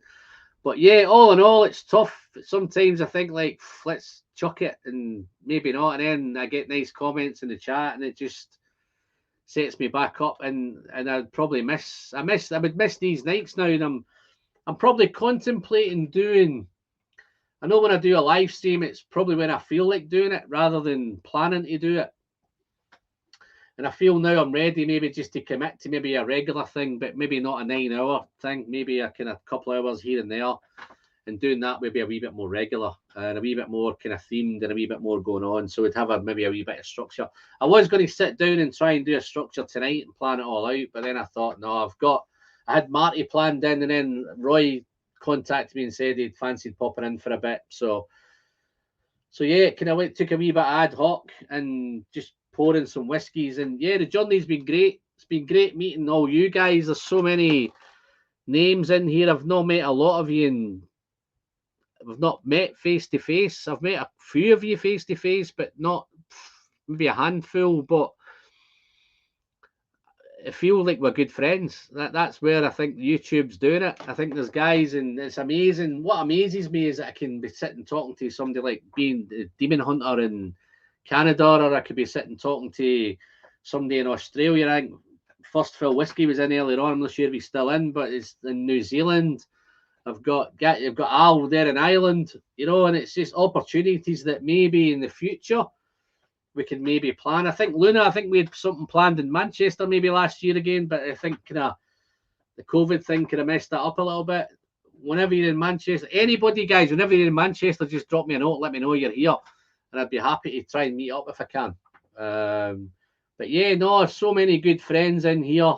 The Dram Yankee, I feel like, I think me and Jerry have been on a journey now for a couple of years now, and we seem like buddies. We seem like good mates, best mates. But so many. I'm going to get sentimental now. Got like guys like Tim and Stewie who are in my kind of local group here in Manchester. You've got Mark Slinger up there. I just visited Mark probably 6 weeks ago up there at home. Gate crashed him when he was doing some gardening. Black Fens popped back in again. Well, there's my favourite. There's my favourite name on YouTube, the Draminator. As always, I love looking at the fully stocked shelves. They're even more beautiful than the Northern Lights. Well, that's super. I do try my best. I like a good bit of housekeeping. You probably noticed that from the videos. I like doing my housekeeping on the videos as well. But yeah, no, glad to see. I think we've had a big record tonight. I think we might have just touched 100 people watching at one go, which is phenomenal. I think that was the Roy effect, maybe the Marty effect. I'm not sure. Might even be the Whiskey Friend effect. But there you go. So what am I going to pour? Let's have a wee drink of this. Try to catch up with the chat, man.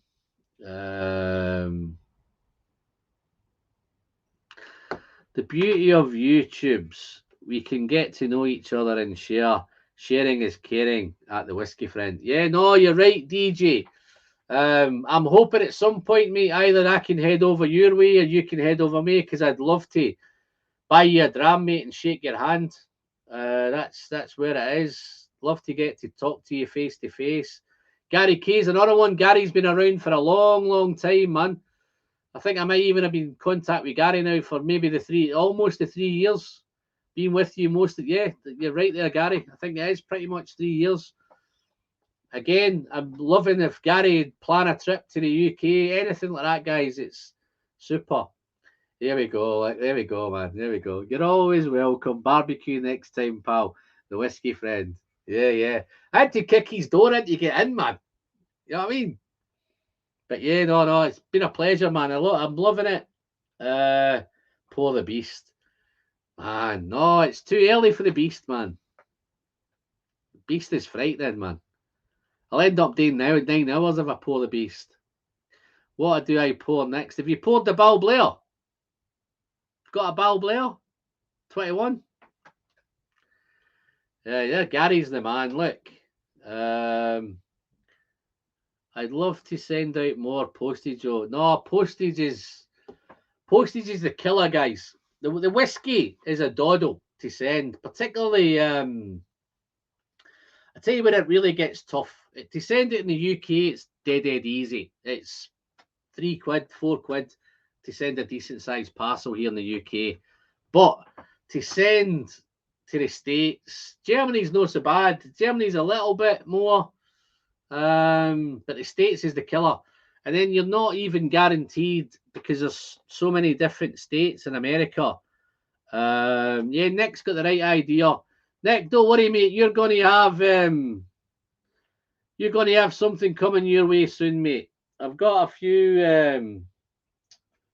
Might have a couple of more Ardbegs coming your way. I've definitely got some Lagavulins coming your way, mate. So, but again, I've just put a message out on Patreon, guys. I want to, all my Patreon supporters, I want to do a wee bit more because I don't do much content for them other than early videos and stuff like that.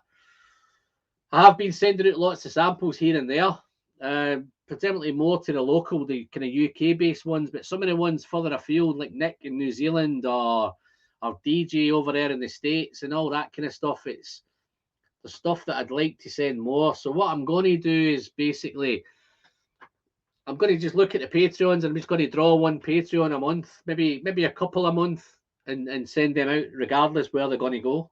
It could be New Zealand, it could be the States, it could be Canada, it could be Germany, it could be anywhere. So I want to do a wee bit more. I just have to get down and bottle some samples, and Alan surely is due 1 or 5. You can send me anything you like, Luna, whenever you like. Most anybody can send me anything you like. The problem that I have is getting through them. Just to give you a little idea here, I don't know if this is going to work, but this is what's going on down here.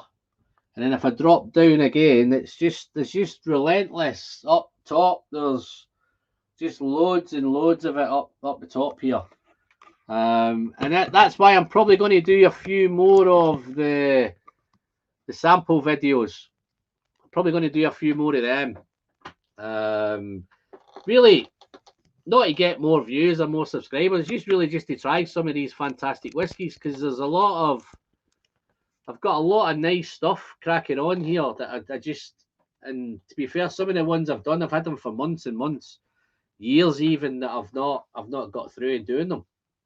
So yeah, just looking forward to that. Is that picture better now? Yeah. Yeah, no, Mike, you're more than welcome, my friend. Okay, sorry, but so tired, have to call it a night. Luna, thank you very much for popping in, my love. It's always a pleasure having you in the shed. I need to come over and help you work through those samples. Mike, you can come over and help me work through any of this, my friend.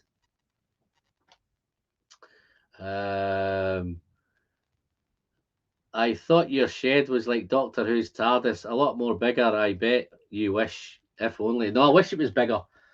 I've got an opportunity to knock through and to make it a bit bigger, but it'll just be me. I'll just be pouring more whiskey in, so that's not the one. I think that might be a new name there. Paul Feary, Dram Yankee. Wow, okay, thanks. Should cover straight after pouring. Yeah, okay. That's a common chat there going on with the Dram Yankee, I think.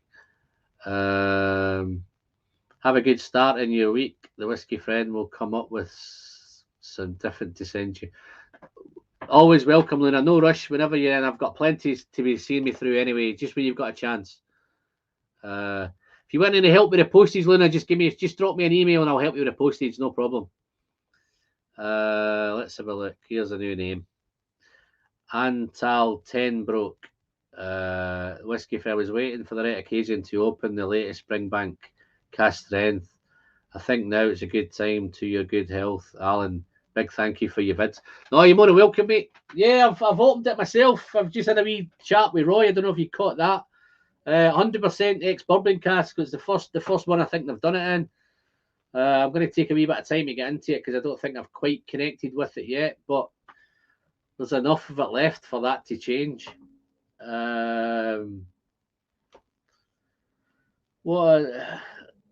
What are you doing? Alan is great work and I appreciate your point of view. You're a great example for us hoarders. Point of cracking bottles and sharing his mantra. Yes, as always, look out for the new t-shirt in the next, it might not be the next video, 2 or 3 videos. I've got 2 or 3 videos ahead at the minute. So You may look out, you may see a new t-shirt coming soon. The pleasure is in the sharing. So I'm looking forward to cracking that one. I think these are all kind of cracking on with that. I think this is going quite civilized tonight, guys. I think I'm keeping this under control. Just a shame we've lost Marty. Don't know if somebody's able to contact Marty. Let me... don't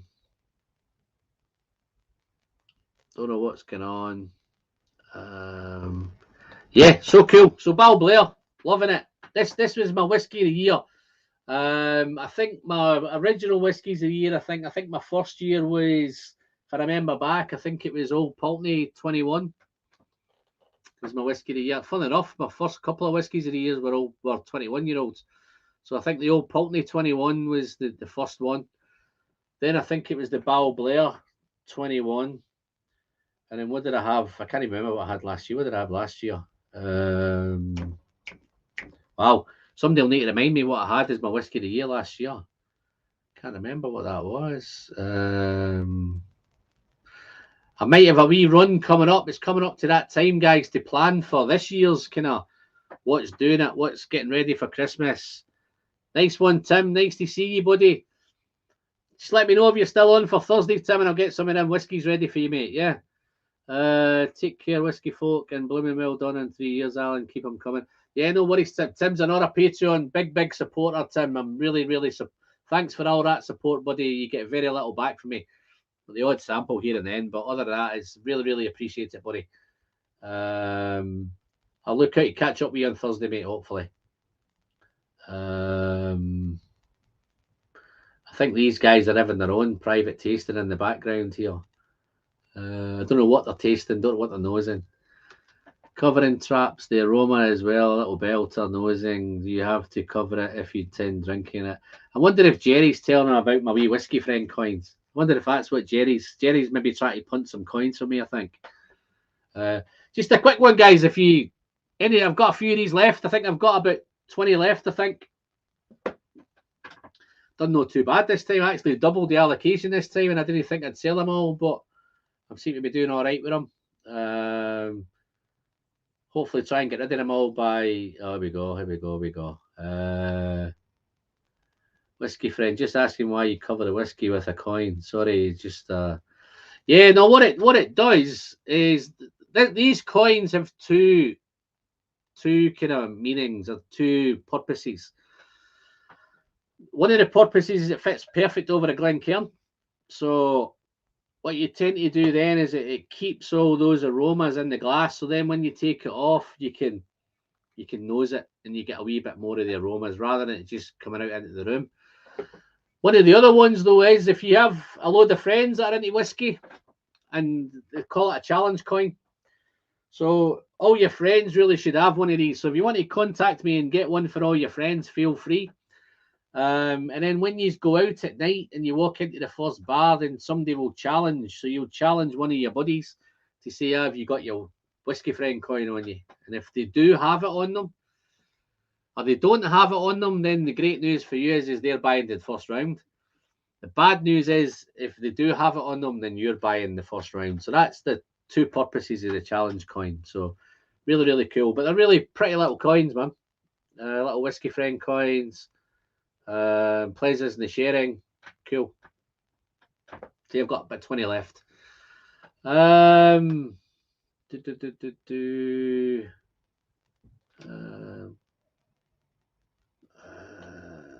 Oh, look at that. Look at this. So I'm feeling the love, man. DJ Beacon. Look at that. Ben Deaver Hunter, man. Alan is a gem of a whiskey friend.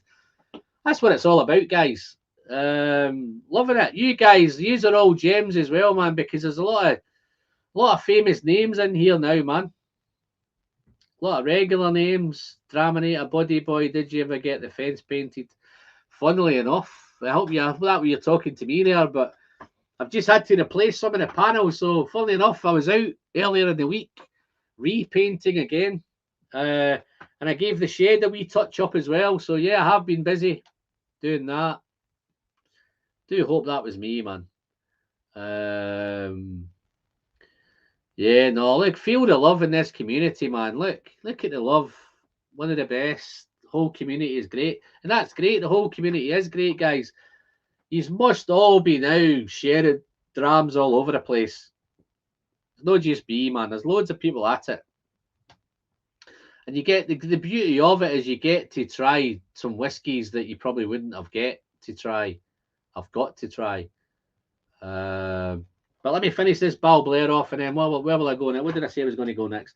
Oh, I did say I don't know if I did say, but this could be the night that I'll open up. I know I have opened up something special. I know I've opened up the Macallan. I might open up something even more special, seeing I've still got 45 of you in. If I can get up to 50 people back in, then I'll probably open this special bottle. Who's got a guess what you think I might open? What should I open? What would you like to see me open?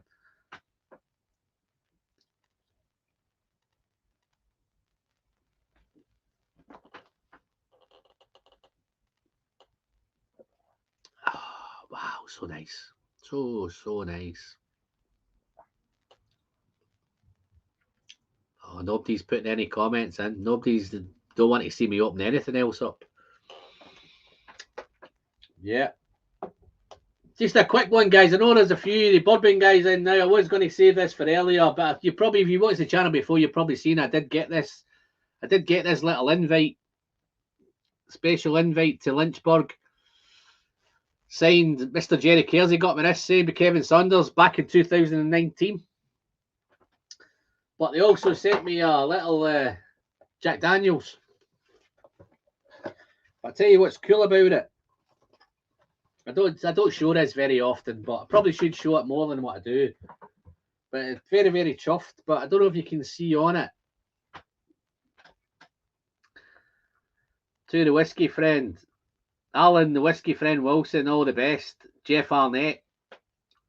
And on the other side, it is best wishes on your whiskey journey, I think that is. Whiskey adventure. And that's Kevin Sanders, the barrel man. We just hit 50. I don't know what happened there, man. So, yes, so we're going to open something special. But, yeah, it's not going to be this one. So, it's not this. But, yeah, no, I'm very, very chuffed with this one, guys. So, we've got the 51 back ins. I don't know what happened there. I don't know whether somebody sent some friend requests out. But, yeah, what have we done here? Look, some have been under their phones as well. Well, it's worked because you've got to 50. Okay. What do you want to see me open? Shout them out. I've got a plan here. I've got something in mind. I just want to see if somebody calls it. And I tell you, if somebody calls it, I tell you what I'm going to do. No. Jerry, forget that one, mate. That ain't happening. If somebody calls it, I'm going to send them a sample of it, regardless wherever they are. As long as I can send it. I tell you what I will do, my friend. I'm quite happy. The one I'm going to open, I will do a quick review of it.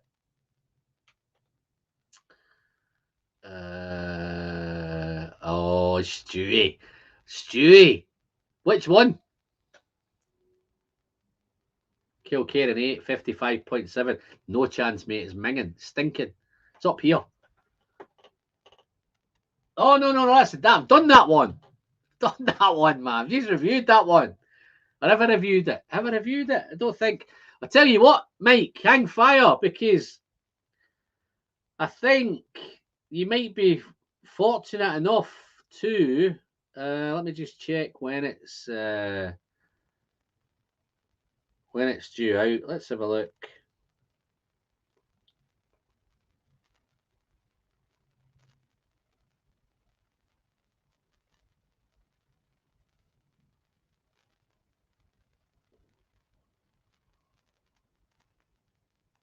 I think it's due out tomorrow, Mike.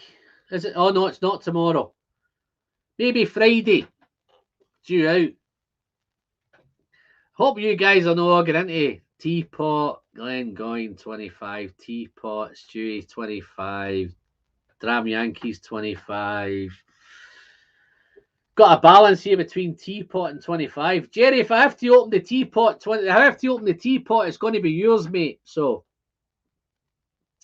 teapot, so as I can taste by proxy. Major Maduro, where are you based, mate? Major Maduro, where are you? Where are you in the world? No, Jerry's changed his mind on the teapot. He doesn't want the teapot opening up now. I better just open this up before I lose some of you. Local barley, no, it ain't going to be no local barley. Whatever you do, fuck you want. Aaron the Bodega. Yeah, I don't have the Aaron. I don't have the Bodega with me. I've got the 10 here, but I've not got the Aaron out here. So, guys, big drum roll because this is going to be crazy, man. Look what I've got here. Look at that bad boy. 25. So, just for you guys that have stuck with me from all of tonight, 54 of you still in. Let's see if I can get this out of here. Man, what a box this is.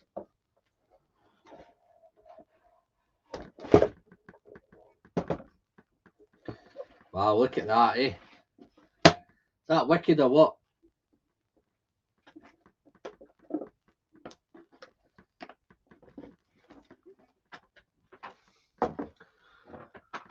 Look at that. Wow.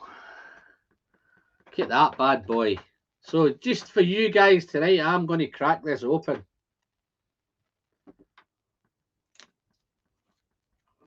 This is a contender.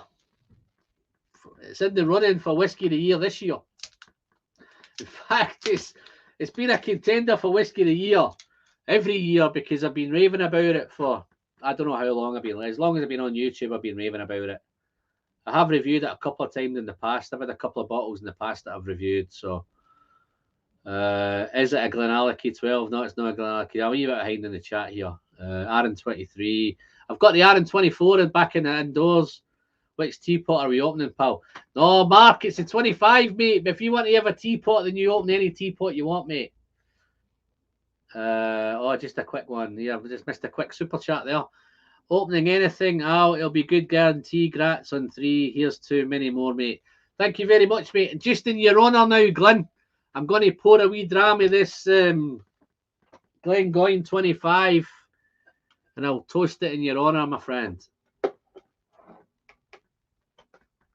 Are we going to get a good pop? What do you think? I just hope this is live TV now, so I hope this cork doesn't break. You ready? Oh, there it is, man. There it is. And there's the glug. And as you can see, guys, I'm pouring a big one. Want to get past that neck pour, you see, so. But yeah, no. Oh, that's awesome, man. 48% ABV. I think the difference with this one, guys, I need to check this one out because I think the last couple I've had have been definitely first fill sherry. I've heard little rumours in the grapevine that this one might not be first fill 25 years. I'm hoping it is, but let's find out. I'm going to leave that for a little bit. I'm not going to dive straight into that. So I'll leave that covered for a little bit. That's the advantage of the coin. Get it covered up. Let's see what's going on. Whiskey friend, let's have a look. Do you need a chainsaw to get that baby out? Yeah, no, it's a tough box, man. It's a heavy box as well. Monopoke, that looks like a new name.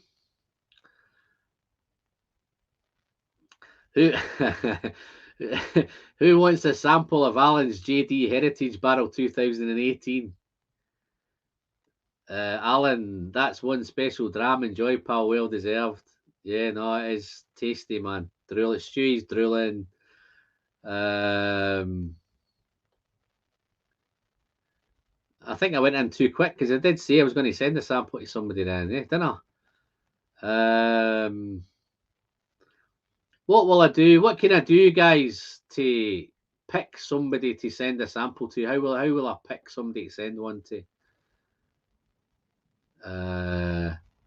Hi Alan, just popped in to congratulate you on 3 years having Jericho from the Lost Distillery to celebrate.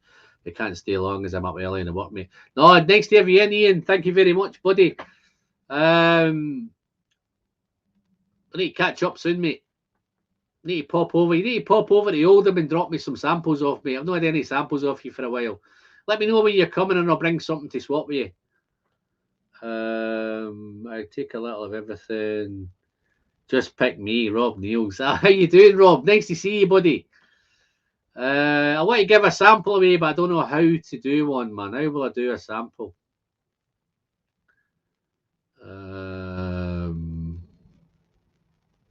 I need to think about it. Let me have a think. I'm going to do it. So I'm going to give a sample away. So to somebody. 53. 2 hours gone, guys. I think I might get out here soon, man. Yeah, no problem, Ian. Wow. There's why. I think when I spoke to Roy earlier, I had that moment, that kind of... No, I've sent a load out, mate. It's as a clever question. First who gets the answer. Yeah, but what's that? I don't know clever questions, man. Grand the chat participant list. Ask Siri for some number and countdown. Wow.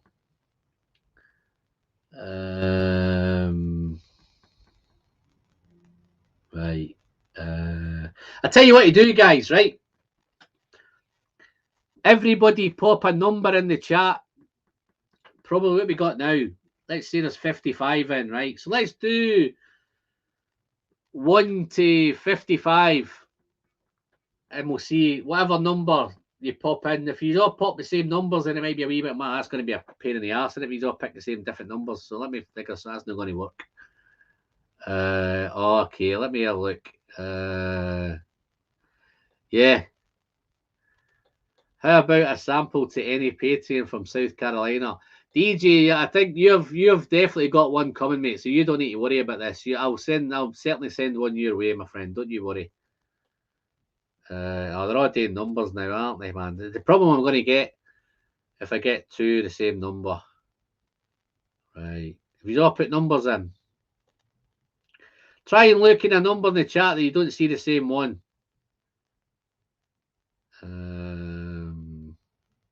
And I guarantee I'm going to pick one that nobody's picked. So that was a shit way of doing it.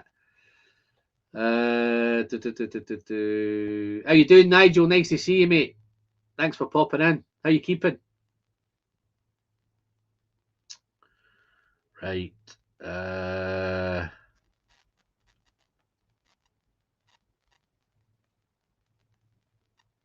Okay.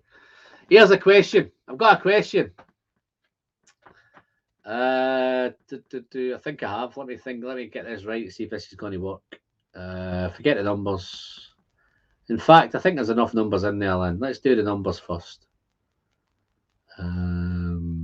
Okay. Let's try it. Let's see if that works. I'm happy to give a couple of samples away. So let's see if this works first. See if I can get somebody here.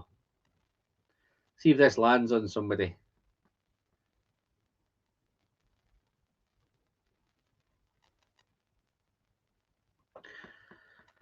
Give me a number between 1 and 55.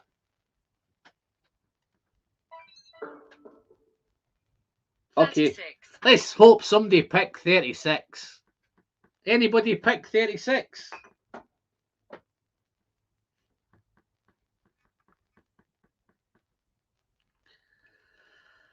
Amir Barzi, thank you very much, Brady, for your super chat there, my friend. Have a wee sip of this this beautiful Glengoyne. Dram Yankees doing 36 now, man. Too late now, man. Who did it? Did anybody see 36?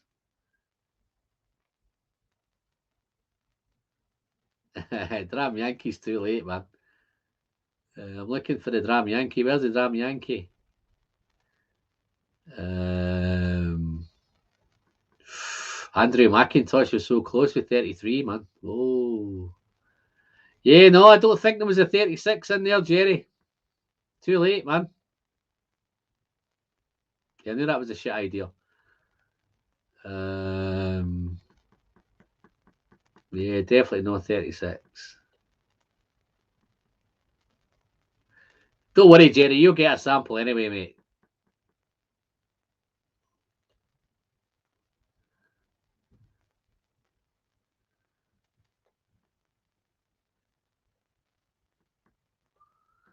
You're all saying 30. You're all saying 36 afterwards, haven't you, man? Jesus Christ, man.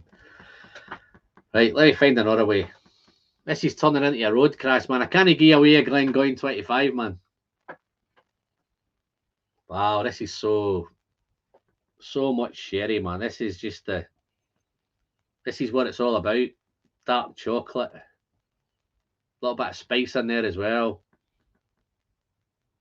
But it's dark fruit. So much dark fruit. Juicy fruit. Sticky, juicy fruit. And that spice is just beautifully around it. Nose is beautifully perfumed. But let's have a little quick sip of this for Amir. Thank you very much, buddy. I'm going to send it, you know where? Where's it going?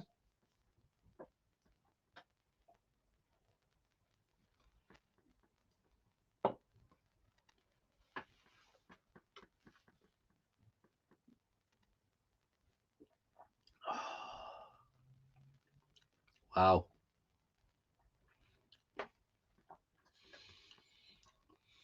That's one of those moments, guys.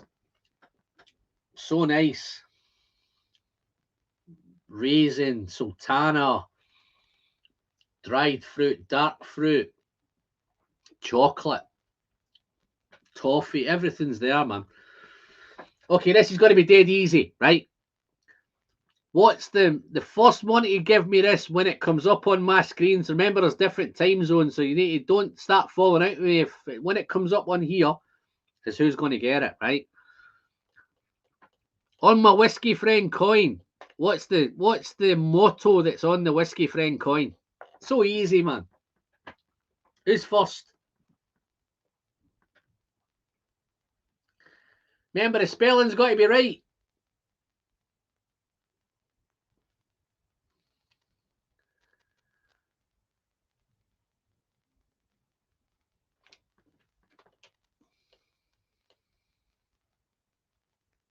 Oh, hold on. Hold on. Oh, mamma mia, that was close, man. That was close, right? But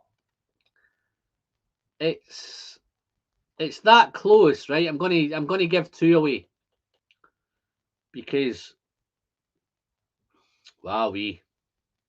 I can't be happier for one of them anyway. I'm really, really chuffed. Well, I'm chuffed at both of them, but I'm chuffed at one of them's going to get it. So what I'm going to do is there's the first one on mine. So congrats, Mike. Fantastic, mate. So I'm going to send a little package to St. Louis. Don't hold me to a time scale, Mike, because I've got a few packages ready to go out at the minute. So maybe in a couple of weeks' time that I send it out to you, but definitely I'll get one off to you, mate. But it was so close with Stewie. So I'm going to send Stewie's local. So I'm going to send Stewie a sample as well. Stewie, just drop me into the group chat, mate. Just drop me your address and I'll pop one off to you. Rob was a wee bit out, not quite there. Sharing is caring. Rob, you need to watch the channel a wee bit more, my friend. The pleasure is in the sharing. But yeah, no, that's fantastic. Yeah, I'm going to get a couple of samples out. So I'm glad I'm going to send a couple of samples out. Oh no, James was picked. It wasn't the one I had in mind, James. I know that's on the coin, but that's not the one I thought it was. The one I was thinking of. Nick's got it.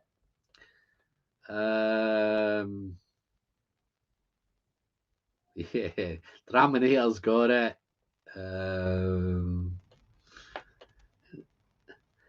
In fact, James, I'm going to have a wee parcel coming to you anyway in a couple of weeks, so I'll drop one in for you as well, mate. Is that all right? Yeah. So let me make a note of that in case I forget.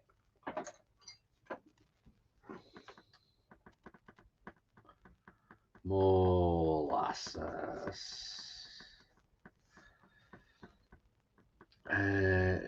Who else was again? What? Oh, Stewie, wasn't it? Yeah, Stewie. And James Morgan. Okay, so I've got 3 there.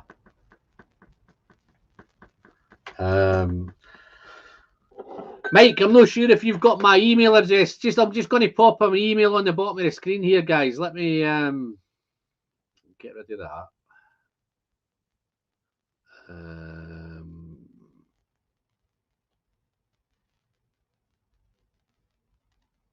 Get rid of that. And I'm going to drop an email address in here. Just do me a favour and just drop me an email with your address to that address, that email, mate. And I'll get one off to you. You can drop yours into the chat, Stu, and I'll pick it up in the chat, mate. Unless you don't want other guys to see your address. If you want to drop me an email, drop me an email there. And I think I've got your address, James, so I can sort you anyway, buddy. What I'll do, James, I'll pop a few extra bottles in there for you as well, because I know I think you want to. I'll drop some labels and some bottles in there. You need to find yourself a little box to send it back out in, mate. And I'll do that.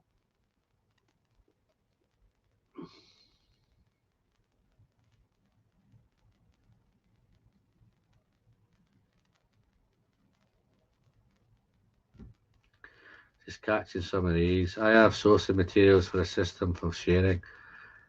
Yeah, no worries, buddy. Just let me know if you want me to send you some extra bottles and labels. I can send you some bottles and labels, mate. A little bit of bubble wrap as well, mate. So yeah, it's dead easy to do, mate. It's cheap as chips, man. Amazon's great for it. Lots of bits and bobs from Amazon. And any little boxes that you get that you find that are just you normally throw away, just save it. I just save them all, man. Funny enough, I'm having a refit at work and they're changing all the spotlights and they all come in a perfect little square box. And I've got hundreds of them. My boot's full of them and the shed next door is full of them. So I've got plenty of bottles. Mamma mia. Mark, are you an alcoholic? What are we trying next? I'm still trying to get through this. I'm trying to savour this Glengoyne 25. Did I miss a super chat? I think I missed a super chat, didn't I? Let's have a look. I think I did. Oh, man. DJ, I think it's DJ. Let me see if I can find it here. I'm sure I missed one. I think I did, didn't I? Molasses, man. How you doing, mate? No need, but did you do that before you won the draw? Have you done that after it? I'm just wondering if I missed another one. Oh, that's no worries. Yeah, I think Amir's I got, didn't I? Yeah, no worries. Oh, it's very generous, buddy. And I'm going to toast a little bit of this kind of Glengoyne 25. I'm sure you're going to love this, mate. This will just blow your mind. This is blow your mind whiskey. Let me go back. I think I've jumped a bit there. All right, okay. So you did that before, so that's just fate, that, isn't it? That's fate.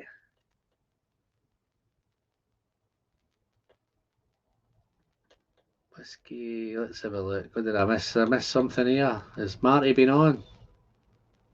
All right, let's... No worries, Marty. Marty, if you're able to come back, I'm probably going to stay on for another... Let's take it to 3 hours, so that's about 45 minutes, mate. If you're able to sort out your issues, great. Don't worry if you don't, mate. We can reschedule again. I can do it again, mate. No problem, buddy. I'm having a great time anyway on this. I'm on to the Glengoyne 25 now, so you have missed out a little bit. But I hope everything's great at home, mate, and you're all sorted there. I hope you can get that fixed up. Cheers, mate.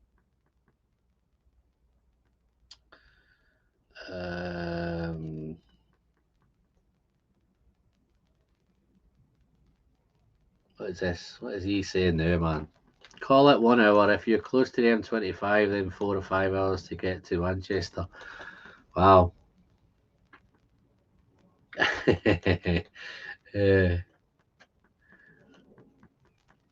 I've sent you a lot of good samples, mate, but yeah, you're probably right. That probably is the best.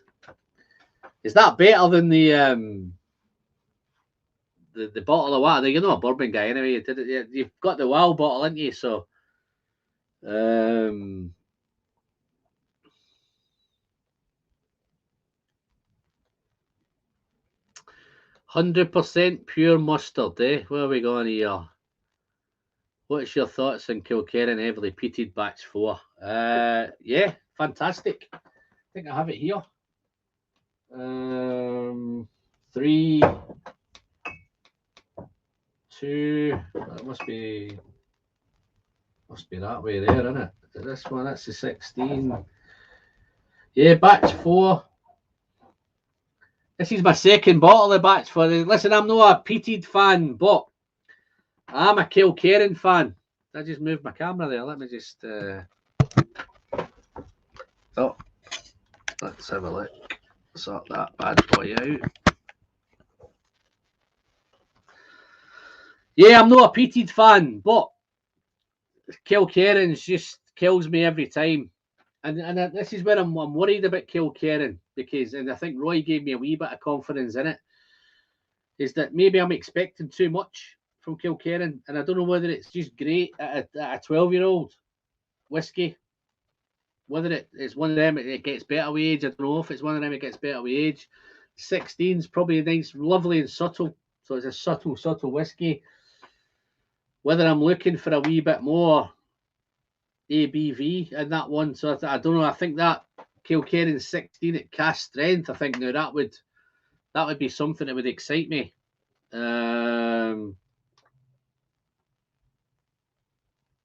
Wow. I've just missed a question here. I don't know if I missed something for somebody. This is not aimed at me. Yeah, guys, if you're popping a question to me, pop at the whiskey friend on it. It'll highlight it for me, because I think I'm missing a couple here. Yeah, the heavily peated's awesome, man. Have you had it? I've loved all of them, and I think with the Kilkerran, with the heavily peated, I think like the Glenallachie's cask strength batch 1 to 6, they're slowly but surely getting better. And I think the same as can be said with the Kilkerran heavily peated. I think they're moving on at the same time as well, because I still think they're predominantly young.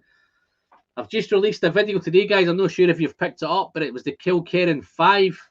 It was a special Campbelltown Whiskey Festival bottle back in May. It was an online festival only. They did the Campbelltown Festival on a virtual, and this was the Kilkerran done a 5-year-old. So I've put that video out today as a sample video. That was absolutely wonderful. And I tell you, the beautiful thing about that Kilkerran 5, even at a 5-year-old, it was so balanced. It was so beautiful. It was so much. Probably wasn't the most complex. I was expecting it to be more spirit forward, but it wasn't. It was beautiful. The balance was wonderful. 58.2% it was. And I didn't even need to put any water in it. It was that nice. In fact, I was too scared to put water in it because I only had a sample of it, so I didn't want to wreck it. But these are all fantastic. I have tried all these before in the past. They're wonderful. And as they went on, they got slightly better. And I think the one standout one is probably going to be the last one, which was, and I hate to say it as well, because I have a Kilkerran Sherrywood, but the standout for me was the Bourbon cask.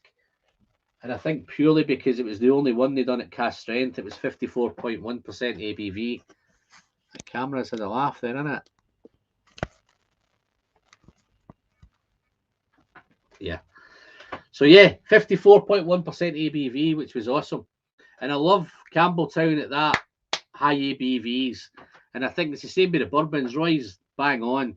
I think the higher ABV they are, and I think as you progress in your journey, then it's wonderful. I've had batch 3 and it's great. Batch 4 is $90 keep increasing the price. Batch 1 was only and that's the hazard. 100% pure mustard is they just get much more expensive, and as and I think sometimes we might be to blame as well, as the more we bum things up and we scream about it, then the producers just realise that, and then not the producers but the retailers are just hitting us hard in the pocket. The Glenallachie is a prime example. The batch 1, 2, 3, I had no trouble. I could buy one of them and then I could still buy one a year later. The batch 1, I could still buy it up until a few months ago. As soon as it won that award in San Francisco, the batch 4, then that just killed that. So as soon as now the Glenallachie batch 5 was quick and gone quick, batch 6 was gone super quick. That was in the Springbank terms. As soon as it's out, it's gone. So you had to be quick to get them. Lucky enough, I managed to source a few. And I think if you want them bad enough, then you have to get into little nooks and crannies to source them. But yeah, no, wonderful. Little super chat there. I'm going to toast this Glengoyne 25 to you, James, and I'll get one off to you as soon as I can, mate, just to help out your pocket costs, Alan. Fantastic, mate. The killer is, honestly, guys, I'm not just bumming it up, but the postage is a killer. Particularly if you're sending it overseas. It's crazy, and at the same time you're thinking, I hope it gets there. You know, that's the downside. I've had a couple of parcels gone lost.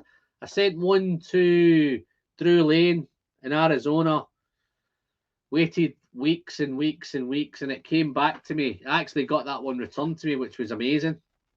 But the state it was in, it was a mess. It was, I think somebody had been kicking it around and playing football with it.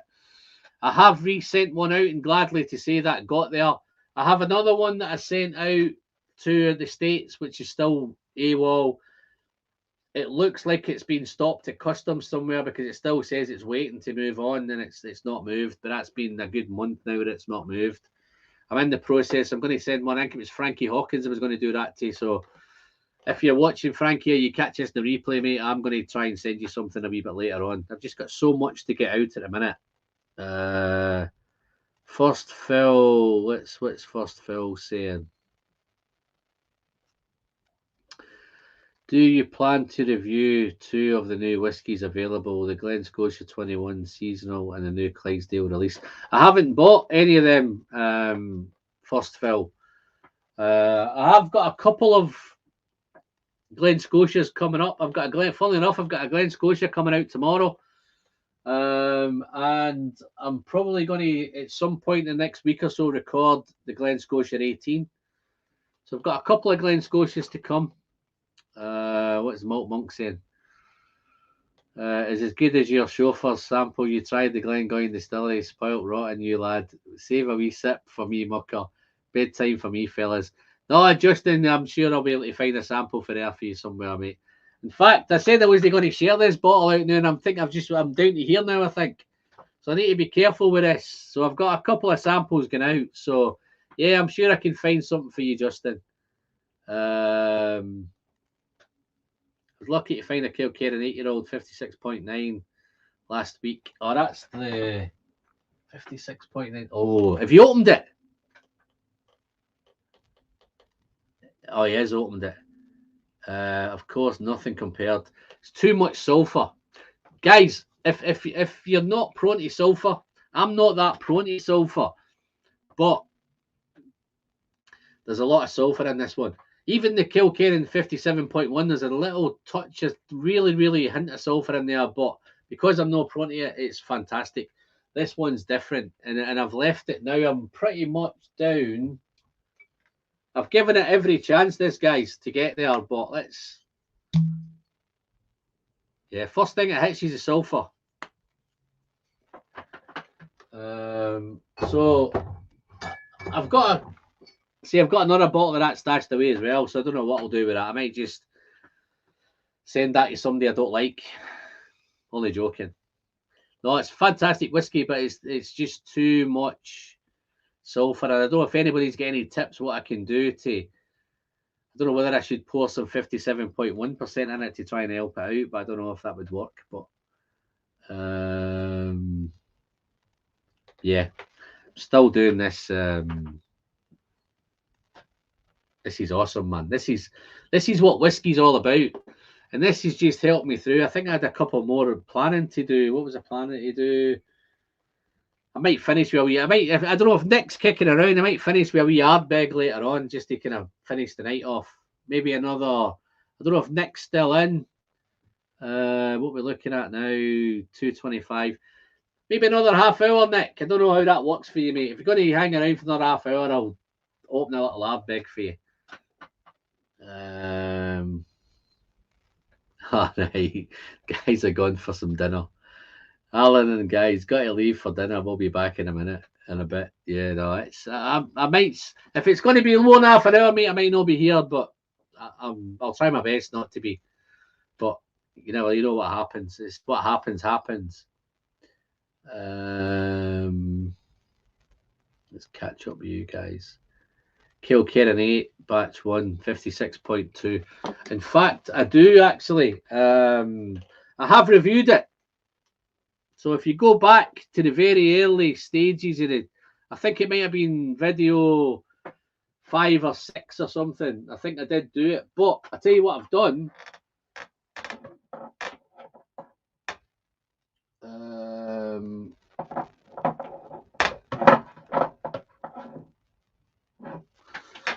What I always do when I get to a bottle kill of it, I always save a little bottle. Maybe for some reason like this, but that is, I don't know if you can make that out, if it's going to focus. That is it's the batch 1, 56.2% ABV. So yeah, I'm quite happy to tackle this one maybe after this, if that worked for you, mate. But I have, if you want to see the review, I have reviewed it. It was way back very, very early, so it might be a sketchy video, but yeah, it was an early one. So, but that was the very first Kilkerran. I did the 12, and then I did that batch 1 Kilkerran 8.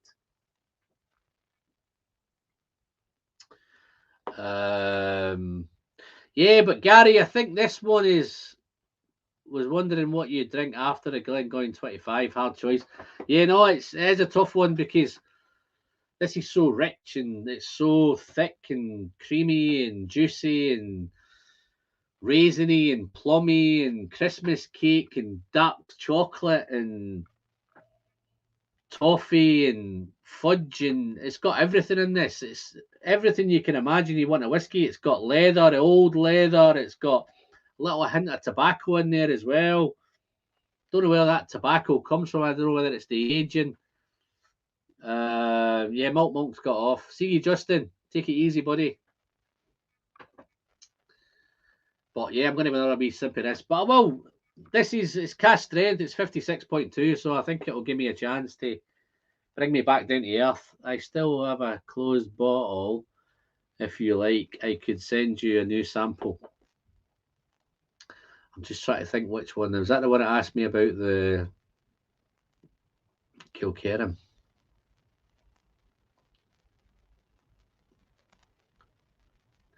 Yeah.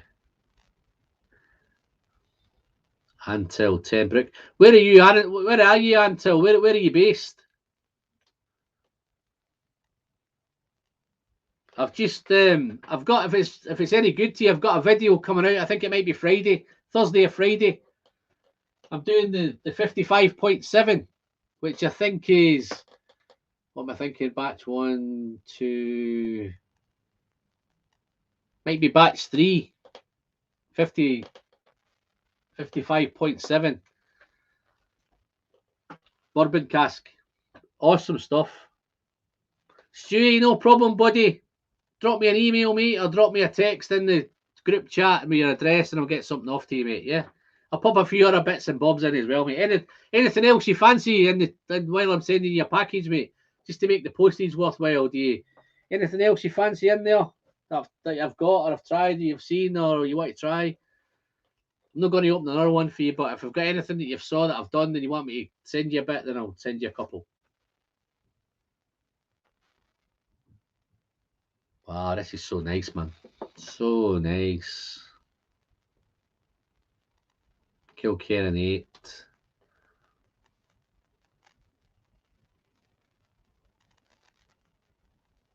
Well, I'm going to crack this sample up, mate. I'm going to smash into this one now later on. Sorry, I'm not going to smash into it. I'm just going to enjoy this beautiful whiskey, man. So responsible drinking and all that, you know? Wow. No, what a journey, guys. Just getting back on track. The whiskey journey, the YouTube journey has been absolutely fantastic. So many good friends I've made on here. So many good friends on YouTube. Funny enough, Roy mentioned earlier on about thumbs down and all that. Touch wood. I get maybe one a video, two max. I've not really had that much. I know some of the other channels have had a lot of trolls and guys diving in and all of that stuff. I seem lucky enough and I seem to have avoided it. I don't know whether it's they don't think I'm worthwhile coming in. In fact, if a troll did come in and dive into the channel, I'd probably celebrate with them. But it's something that I've not come across. And the only thing I'd mention, those thumb downs are great because they still just count as an interactive on YouTube. So although you get 150 thumbs ups and you get maybe 2 or 3 thumbs downs, they don't make any difference. It just still counts as exactly the same as a interaction, which is wonderful. But yeah, no, it's been thoroughly enjoyed. It's been tough at times. There's times I thought, well, I'm not going to do more. And then I come on and I do a 9-hour live stream and it just changes it all for me. And I get back on and I'm back in the saddle. The biggest thing, the problem at the minute is getting the whiskey because it's expensive to buy all these bottles. If you're cracking open a couple of bottles of whiskey a week, then it's an expensive hobby. Patreon's great for that, and it doesn't cover anywhere near it. The Patreon subscribers is fantastic because it covers the equipment. I had to buy a new laptop a few months ago, and I've had to buy a new camera. Last week I had to buy a new microphone because I think I had a dodgy mic. And to be fair, they don't come cheap. It's I've upgraded big time with this, man. Look at this bad boy. Look at that bad boy mic, man. In fact, I think what happens is I can if I turn this on when I'm recording a video, I can hear one of the neighbours snoring in the background. That's that good a mic. So yeah, it's fantastic. It's tough coming up with the ideas, just coming up with a whiskey. A lot of guys plan it and they plan seasons and they plan this and they plan that. For me, it's tougher that way. I just drink what I've got open and what I'm ready to do, and I could go from Campbelltown one video into Glengoyne the next video, and it's great for me. It seems to work. Well, thank you very much. Yeah, it's expensive, Mike. Pardon the pun. It's an expensive mic. And where are we? It was about time I upgraded it anyway. So, and I think what I think done it is I've just set up. I did a bit of work a few weeks ago in the shed, and I've put some more shelving up on that side. And I think that's where the mic went wrong. So something's happened in there where I don't know whether it's fallen off or whatever, but something's happened there. Yeah, so no, it's fantastic. What did I see? I did another comment there. What did I see there? This is the one. Look at that. Gary, whiskey friend, you're just really a likeable guy. Fantastic, Gary. I love it, mate. Cheers for your participation. You're always popping in from time to time.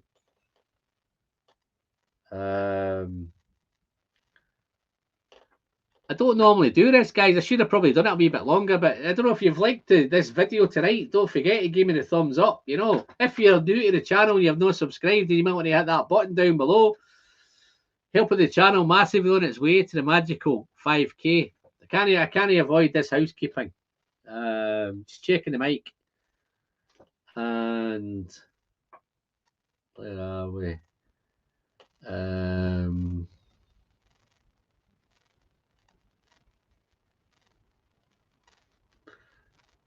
think I missed another one there. As I said earlier, you were a godsend whilst we were in the thick of COVID last year. Keep up the good work. Thank you very much, Andrew. It's been a pleasure, mate. I think I missed that earlier on, so glad I caught that this time. Templeton Rye, bar of strength at Bull Run, 13 for Morrigan. It surprises me. Yeah, I think, James, you're into your bourbon, mate. What's your kind of balance, James? Bourbon and Scotch? Have you got a preference? I know you're in the UK here, so I keep bumping into you on bourbon. I know you watch a lot of bourbon videos or bourbon reviewers on their channels. I see you quite a bit in that. Cool. So let me polish off. Is that too big to send down the hatch? Got to keep it responsible. Let me have another quick sip.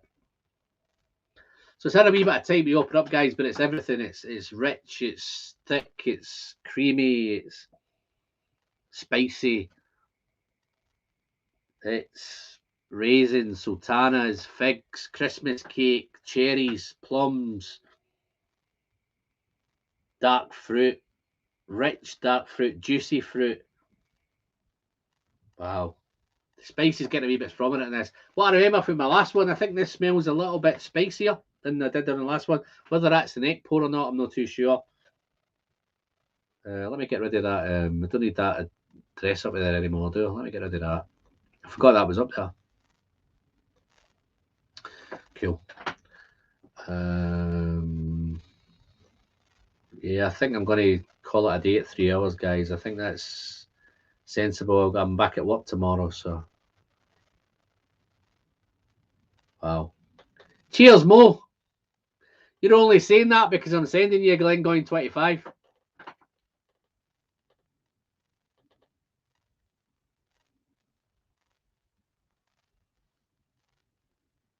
What are you drinking, Jerry? Wow. Paul, where have you been, man? Where have you been? You've missed so much, man. You've missed the 3 years. You've missed me. I had Aquaviti on for about an hour. I had Whiskey Nose, Marty in for a bit. He had to get off. But I had a good chat with Roy. I've cracked open some whiskey. I've cracked open the Macallan number 4 edition. I've cracked open a Glengoyne 25.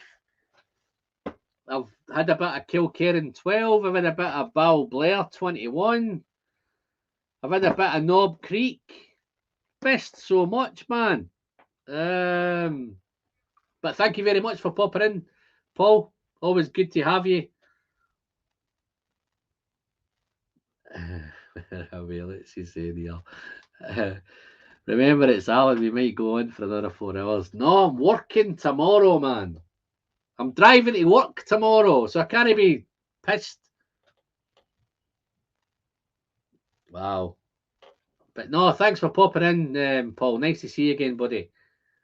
How do you get a Down the Hatch t-shirt? No, you can't get a Down the Hatch t-shirt because this is the only Down the Hatch t-shirt in the world. Glenallachie 10. Oh, he's on the Glenallachie 10 now, man.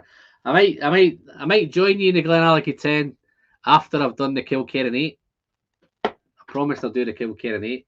But you enjoy that. What do you call it? You enjoy that Glenallachie 10 cast strength. I've got a little bit. I've got a bottle kill left in the batch 4. I came prepared because I've got a batch 5 up there as well, and I've got the beast up there too. So I've still got a bit of the beast left, and I've even got a Glenallachie 14 up there as well. So I've come prepared with Glenallachie because I was going to try and go through my YouTube journey, and I've started on all the Glendronachs. I've started on the Kilkerrans. As time progressed, I moved into different stuff. I moved into Springbank. I moved into Glenallachies. Aaron, I was all over Aaron in the early days, so I've changed. Oh, he's got the batch 6 on his glass. Yeah, Jerry, I'm going to send you some. Just a quick one, Jerry, while we're on the subject of batch 6. I don't know if Mr. Slinger's told you, but Mr. Slinger sent me some samples for you. So I've got 4 nice samples to send to you from Mr. Slinger. So they'll be coming off to you in the next couple of weeks. I've reached out to the other guys in the group. I think they're planning to come and meet up with me at some time this week. And they've all got something for you. So you should have a real nice batch of samples coming to you, Jerry. So hopefully look forward to them soon, buddy. I think Mr. Slinger sent you. Mark, do you want me to tell him what you've sent? Do you want me to surprise him? Jerry, there's some tomato PX in there. A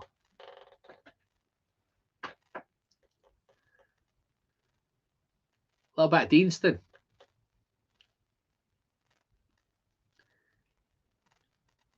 You have my bottle off to the side, right? Missed that one. What am I missing? What have I missed there, Jerry? I have a Kilkerran 8 ready to open, pal. Yeah, no, this is the bourbon one. Don't know if you've got the bourbon one. Somebody's asked me to open the bourbon one. Yes, call it a night so I can compare notes on the latest Springbank 12. I missed the beginning. Yeah, go back, watch the replay, mate.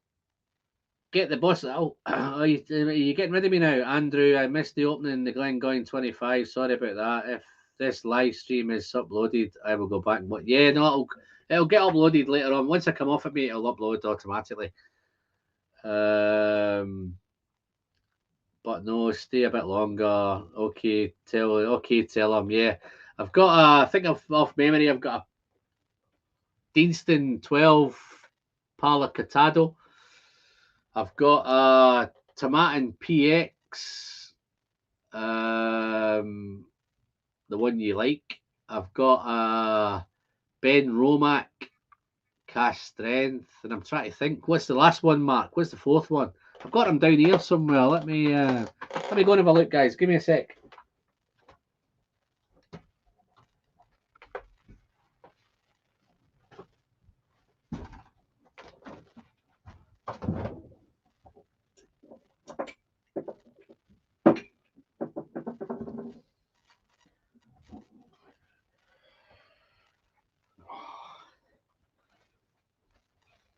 Oh yeah, I know what it is now, man.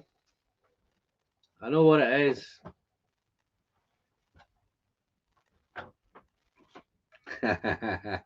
You looking, Mark?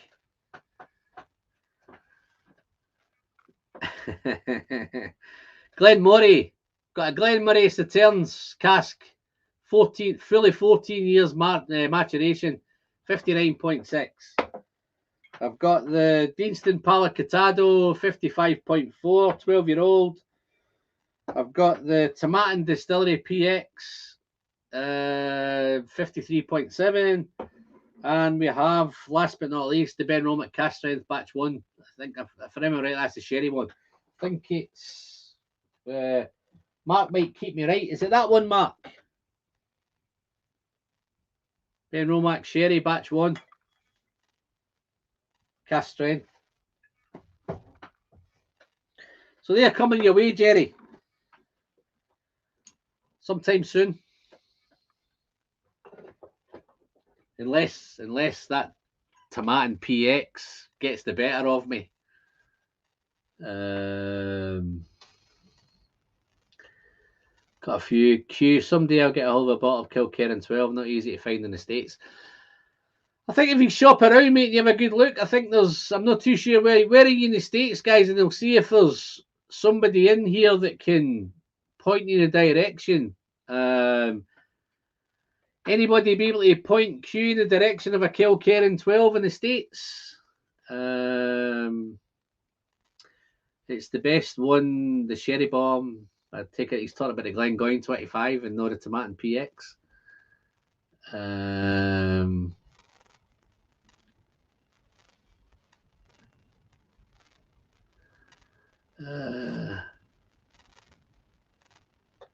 Wow, look at that, eh? You've been a quiet man, though, haven't you? It's amazing how 3 years ago. Oh, what are they there, hon? It's amazing how 3 years ago I remember how you got into whiskey. I remember it well. Been watching ever since. Yeah, no, I'm very, very thankful, mate. You've been watching. You've been a quiet man because I've not seen you in. Well, I think I've seen you in a few times. Have you changed your picture a little bit? What's Paul saying? The whiskey friend, did you bring out the beast? Oh, I've got the beast. I've got the beast. That might be perfect to follow the Glengoyne 25. That could be perfect. But I did promise somebody I was going to do the Kilkerran 8 in between. So yeah, I might get a chance to do the beast, guys. So what did I say? 15 minutes left. I think I could do 3 drams in 15 minutes. Is that responsible? KRL, that slinger, they sound friggin' tastic. Yeah, no, they are, Jerry. I don't know how safe these are of getting to, Jerry. They may have maybe an accident in the shed. I've just dropped that tomato and PX, mate. It's just smashed there on the ground.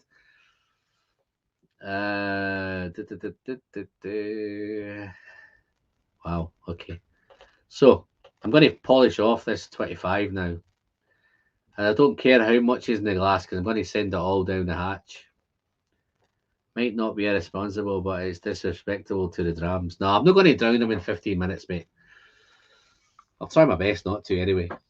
So let's do the last of this Glengoyne. Cheers, folks.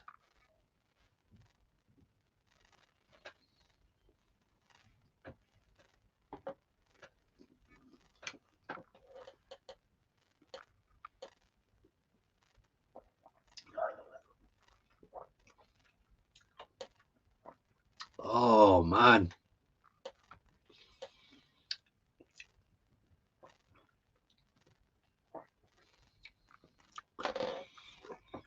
Can I just tell you something, guys? This is something that I don't know if this is going to come across right, but you know, sometimes when I do a video and I take a kind of bigger sip, I seem to get, when I sip little bits, it's searching for things in bits and pieces, but I seem to have this knack of when I kind of down it in a bigger mouthfeel, bigger sip really, or maybe a bigger intake is probably the better way of putting it. I get so much power, I get so much joy, so much fulfillment from it. I get so much notes. I do prefer taking that bigger sip rather than the little sip. And please shoot me down if I'm wrong, but I'm up front and I'm honest and I enjoy it that way. I prefer to take a bigger sip than a little sip. So that doesn't mean that I'm going to down these three in like 15 minutes, but I'm going to have a quick blast on this. It's been a wee while, guys, since I've done this 56.2 Kilkerran, so it's going to take me back a bit. It's probably pungent that it's happening on the pungent. It's probably the right time because it was one of the early videos that I've done, so it's probably the right time to go back and revisit it. And this is why I do these little samples. So when you kind of get to bottle kill stages, rather than let them, this is going to get poured into a sample bottle, and it'll be stored away for a rainy day. Maybe a 5,000 subscriber video down the road, down the hatch. Oh, you're in Manchester, get the tram. No need to drive. No, I'm not. I'm in Oldham, man. So I don't have the tram. He's back on that 25, man. What we got here? Oh, that's so different again, man. You've got that little whiff of smoke there. Now I'm back on the smoke again.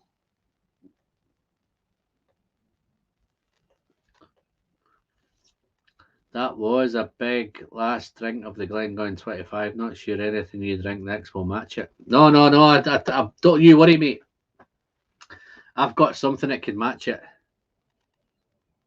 But it might not be this one. This is I'm back. I'm settling down a little bit now. I'm going back into the noses, and this is just a real nice. These ex-bourbon cast, I'm back on the sweetness again, whereas the Glengoyne 25 was just so rich and powerful and thick and creamy, and this is a completely different nose. This is back onto the apples and pears and lemons and limes and orange and all that. They're lighter fruits. A little bit of tropical in there, but there's a really nice little bit of hint of smoke in the back there as well. That lemon, I always get a lot of lemon on Kilkerran.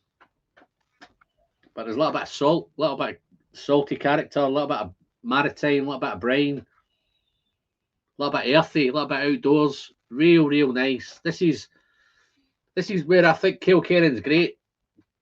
And it's one of those guys where I don't really want Kilkerran to get older.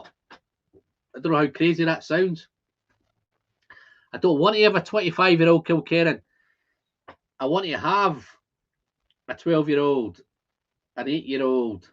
That they're perfect. I think that's Kilkerran's perfect age for me. I think the 16's nice, but I think when you take it up into the 16-year-old age bracket, I think it doesn't dominate in that category.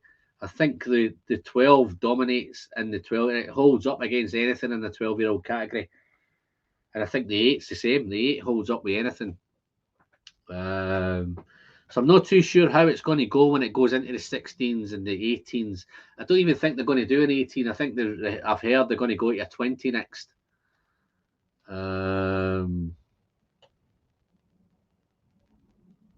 Oh, was it the third? I thought it was the first. But what did I do before the Kilkerran 12 then? I was pretty sure it was the first video I done.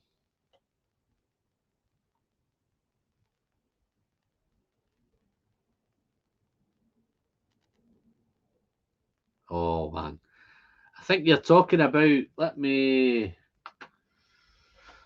Again, I think I saved a sample of that. Let's have a look.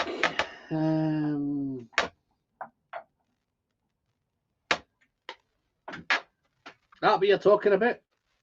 Edrador. I don't think that is the one, actually. I've got a few kicking around. Oh, here it is. Say the one you're talking about. That's the one you're talking about, isn't it? Edrador 10. I do save a few of them. I just got hold of a Springbank 12. Well done. Where'd you get that from, mate?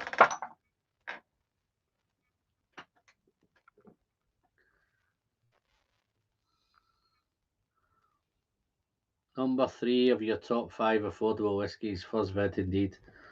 Yeah, I think it was my first vid. Pretty sure it was. I think I did something about... I did a list video first. If I remember, I did a list. Whiskies to get you into whiskey. That was my first ever video, I think. Yeah, no, I've done it. And not only have I done it, Draminator, I've replaced it. So I have a new one. But these are always great. These Kilkerrans, I think Kilkerran, and I hate going on about it, but I hate to think that I'm getting older because I don't know if it suits being older. I think it suits a young spirit. It suits all these work in progresses are all fantastic, beautifully balanced, beautifully integrated. The very, very first one was a wee bit rough, to be fair. I think it was 3 years old, maybe 4 years old, the first one. Really, really rough, but I think with a little bit of water sorted that one out. As they got great, the sherry wood was fantastic. I did share that with Roy, and I'm sure Roy did that on a live stream, and he loved it. The bourbon one for me was great as well because it was the first one that did. It was the only one of the work in progress that went into cask strength. But I'm enjoying the higher ABVs, guys. The cask strengths, the Glen Scotia cask strengths, the Springbank cask strengths, anything that's high ABV is pretty cool for me at the minute. But yeah, so let's have a sip of this. Very, very fruity, very smoky, briny, earthy, outdoor. Real nice. It has that little bit of Campbelltown funk that we all come to know.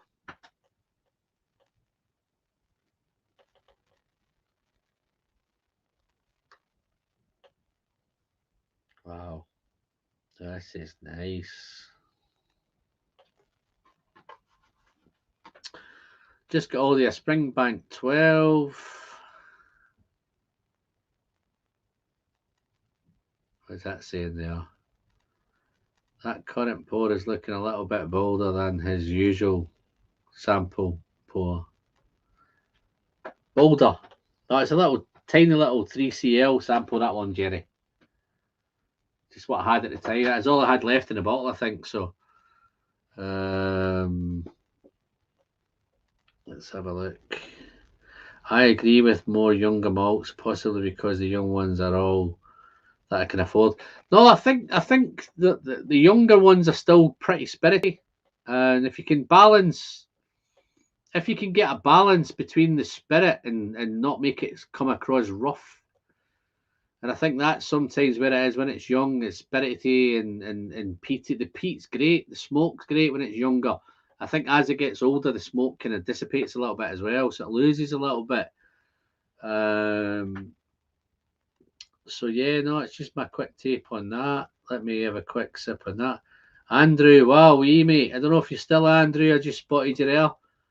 It goes by in a blink of an eye. Congratulations. No, it is Andrew. I did say that right at the very top of the show, mate. It is a quickest 3 years of my life as I can remember. But yeah, no, fantastic. Guys, Andrew's got a fantastic channel in down there in Australia. Doing lots of great stuff. He's working hard. He's working hard for you to go and give him a quick view and give him a quick subscribe. So if you've got 5 minutes, guys, dive over, check out Prestige Liquids WW.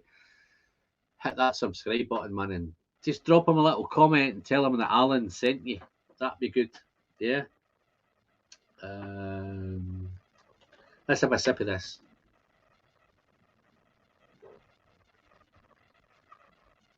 So nice, man. And this is going to be my gateway to smoky, peaty whiskies, is this kind of stuff. I did have something that I did. Is Nick still? I don't know if Nick's still in. Nick, if you're still in, mate, I'm going to get a toss up next. I'm going to crack open an Ardbeg 10, or I'm going to crack open the Beast. Never dram of a Beast. So let's dive a quick poll into the chats, guys. Do you want me to do a Beast or do you want me to do an Ardbeg 10? Yeah, there's a wee bit here. Make life a bit easier for me. Gary's just picked up the heavily peated batch 4. I hope you're going to drink it, Gary, and I hope you're not going to keep it.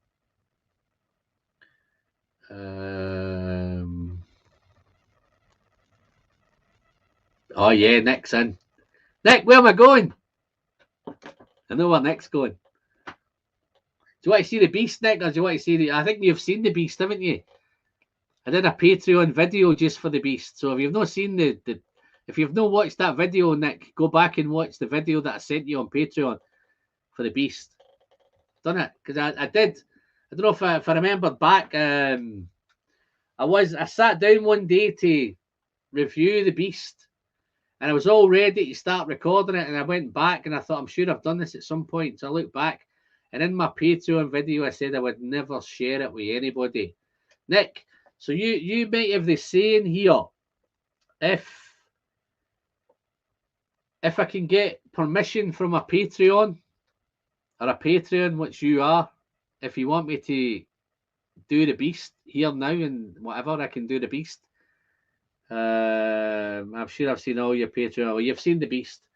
So I've got a choice now. If you want me to share the Beast with everyone else, then I can do that at a later date. I might not necessarily do it now. I can do it later on. If you want the Ardbeg 10, mate, then I'm going to put in the consensus now, whether it's the Beast or whether it's the Ardbeg 10. But I'm going to have a wee sip of this Kilkennan.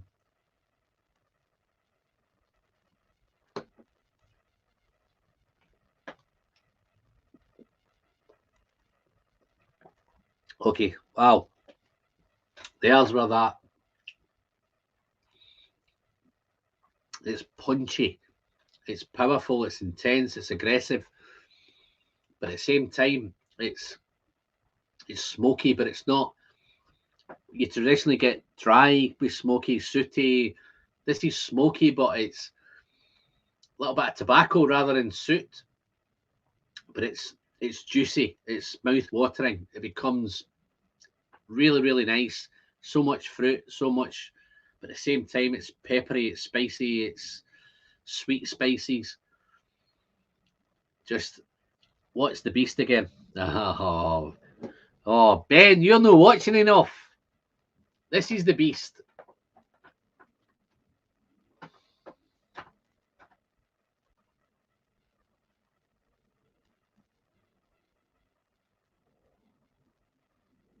Look what's left.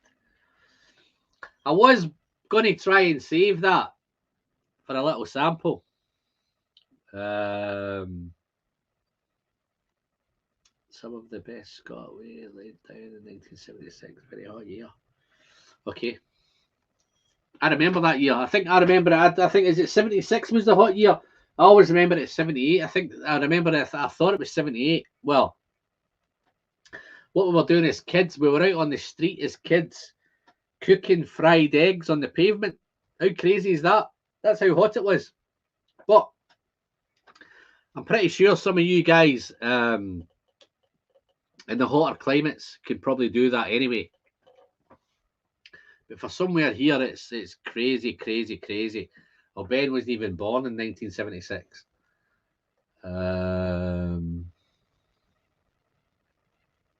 Wow. Oh, you're very welcome, Andrew. Listen, Andrew, I don't know why you've not got more subscribers, man. People must be mad. I tell you what, my piece of advice I'd give is do some housekeeping. Let me give you a top tip. If you're a returning subscriber, then thank you very much and welcome back. But if you've so happened to pop in for the first time and whiskey's your thing, then you want to hit that button down below. Yeah, it's just down here. Don't forget to click the bell. Kept update.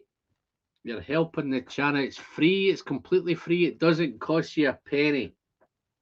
You're helping the channel massively on its way to the magical 1K. You'll be there in 6 weeks, mate. Trust me.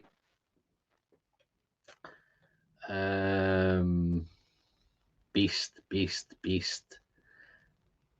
I'm going to leave it up to Nick. I'm going to put it on your toes, Nick. Whiskey friend Ram Yankee lives lives. You can sear a steak on the pavement. Yeah, right, okay.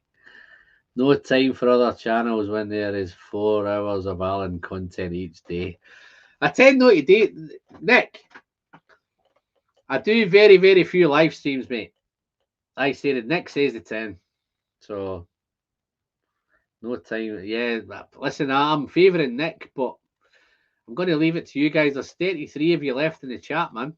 So you've got a chance. Do you want a Glenallachie Beast? Or do you want the Ardbeg 10? So I'm going to have a little run now. Next 30 seconds and see what comes out. Leave it to the always leave it to the community. And the fact I might try and tidy up a little bit of this mess that I've got while I'm here. So let's pop this. What a fantastic bottle that is, guys, eh? Love it. Cheers, Jerry.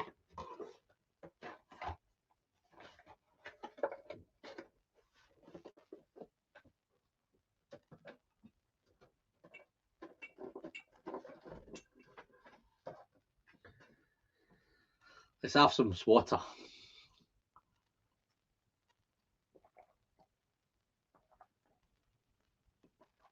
How you doing, Greg? Nice to see you, buddy. I hope you're keeping well, mate. Quite busy today. Tired also on an operation earlier in the other live show. Long uploading.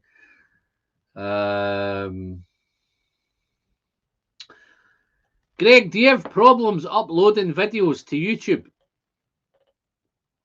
I had that problem. I might be able to help you. If you drop me an email, mate, I'm going to try and tell you how to get around that. I can upload a video now in 2 minutes. And I can upload a 20-minute video in about 5 minutes, Greg. So drop me an email, mate, and I'll kind of talk you through how I do it. Let's have a look. Guys, if you know, checked out Greg's channel, dive over, have a look. Greg's your man. He's got a real knowledge of... yeah, Greg, 2 minutes, mate. Trust me. I've just uploaded a video. Today's video was I think it was about a 7-minute video, 8-minute video, uploaded in 2 minutes, mate. I had that problem you had, and it was driving me nuts, man.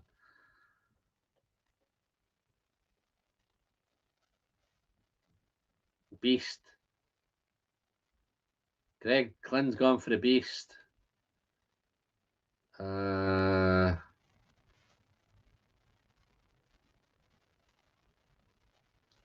Traminator's having a laugh, man.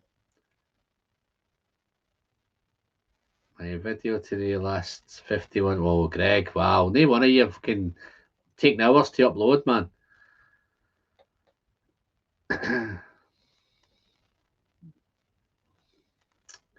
Just a quick, Greg, I tell you what I was doing, right? I was recording on my smartphone and then uploading it to my laptop and then sending it into my software to edit. Is that what you're doing? If that's what you're doing, that's where I was taking. So for me to upload onto my smartphone and then send it to my laptop, it was taking hours, 6, 7, 8 hours overnight. It was taking. I was uploading it, going to bed, and getting up in the morning and just finishing it. That's how long it was taking. Somebody advised me to do was buy a nice webcam and record it on your webcam rather than your smartphone.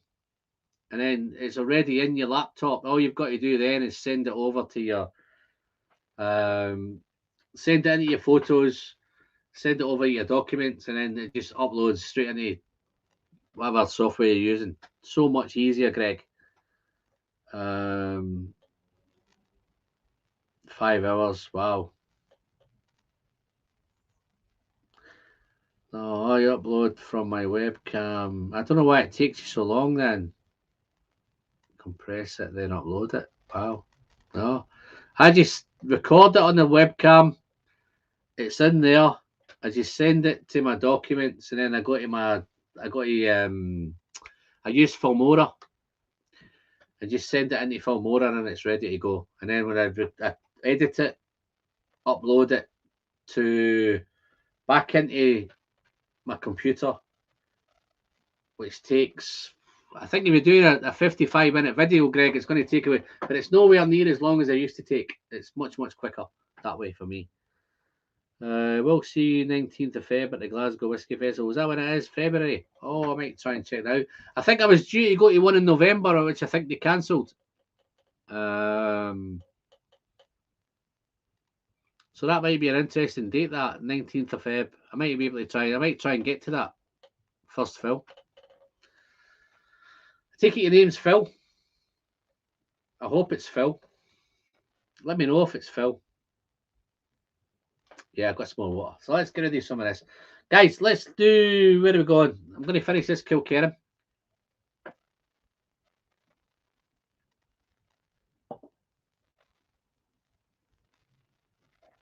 Wow.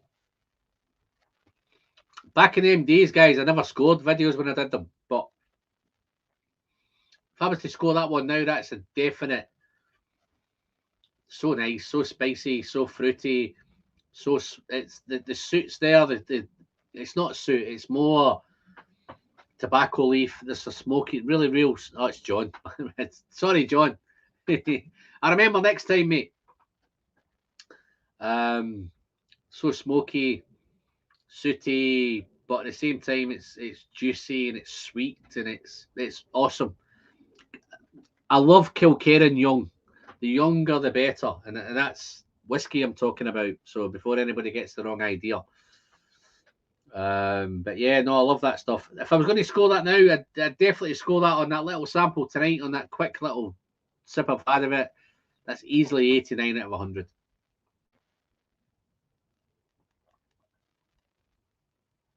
Let's get plenty of water.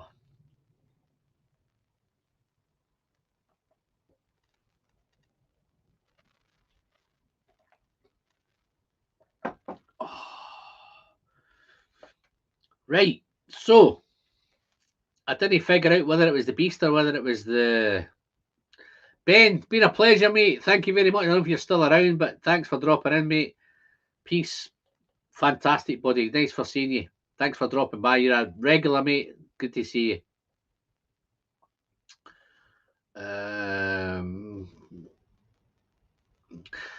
If anybody's worried about how much alcohol I'm drinking, this is the first alcohol that I've had. What are we on now? We're on Sunday.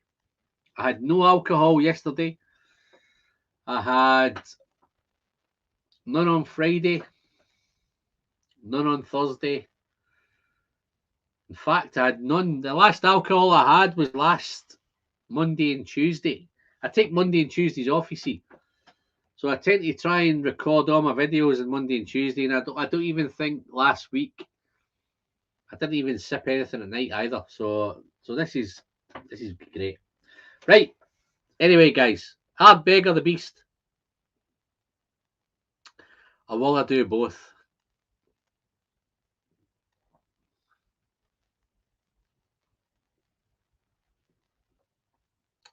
What's that one? Pity you can't click on people in the chat and subscribe. I'd love to sub to more of you. If you put a link in the chat, that will work. No, you can do it. You used to be able to do that, Paul, but I think for some reason YouTube stopped it. I don't know why they stopped it. All I'd say, guys, just pop over to YouTube, open up another browser, mop over, click a link, and listen. I don't mind if you want to nick off and subscribe to these guys, whoever you want to subscribe to, and come back. I hope it's me. Which Kilkerran of it? Which release of Kilkerran 8 has your preference? I think everybody knows that how easy that is. And to be fair, and I think I've got a video coming out soon of. I'll give you a little spoiler, guys, because there's 28 of you left. So the little spoiler is the video's coming out later in the week. I'm doing the Kilkerran 8 bourbon cask. I think it's batch 3, 3 or 4. 55.7 bourbon cask against my other Kilkerran beast, which is the 57.1 Oloroso sherry. Look at that. So I've got a head-to-head, not a head-to-head, but I tried not to do it. I was going to do it as a battle, but I didn't want to battle it because I've got such an affinity with Kilkerran. I just wanted to compare them side by side, because the reason I've done it is I looked through YouTube and I saw loads of people have done the Kilkerran 57.1. Every YouTuber at some point has probably done it. But I've never seen anybody compare the sherry against the bourbon. So I wanted to do them side by side. And I've done that video. So that video is coming out soon. So I'm going to open up. I'm going to open up this up anyway. But I bought myself. I did a video recently of the World Whiskey, the Oswis, and I had all the bottles that were in the Oswis for the entry level whiskey. Most people are content to say, I don't think this is entry level, but I had the R10, I had the Glencairn, I had all the bottles that were in the Oswis. I had them all except this one, but I did have it on order. I had a couple of bottles on order, and I was hoping and praying. Amazon let me down a little bit, to be fair, because it was due to get delivered before I did the video. And in fact, the day I was doing the video, it was still due to be delivered. What's going on with this? Oh, here we go. I think I've got it. Wow, that's nice. So I was actually hoping while I was recording it was going to turn up.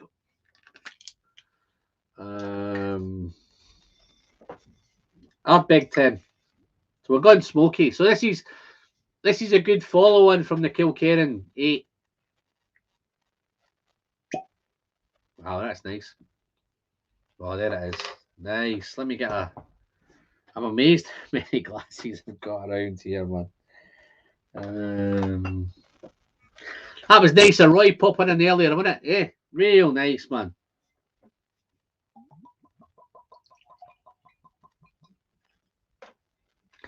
Nick, this is for you, buddy.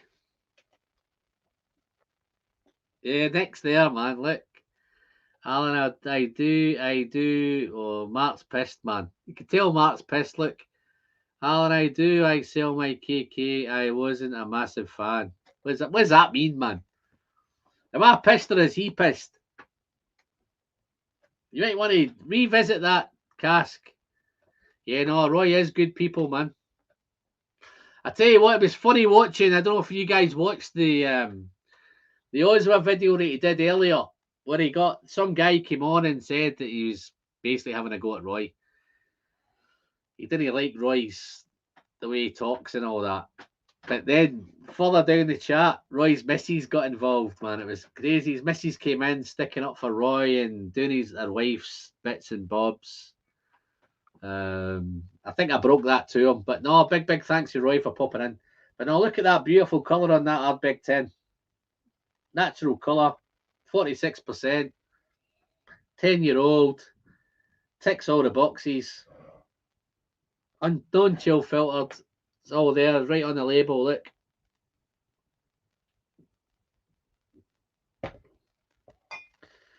Nick, are you a fan of Ardbeg 10? Or does Penny prefer it better than you do? What's up with Greg? Greg, what's up, mate? He's probably saying, oh my God. I bet I know why he's saying, oh my God. Alan's doing Pete. Isn't it? Is that right, Greg? All right. Yeah, no, Greg. Go back and watch the first hour or so. I had Roy on for an hour, mate.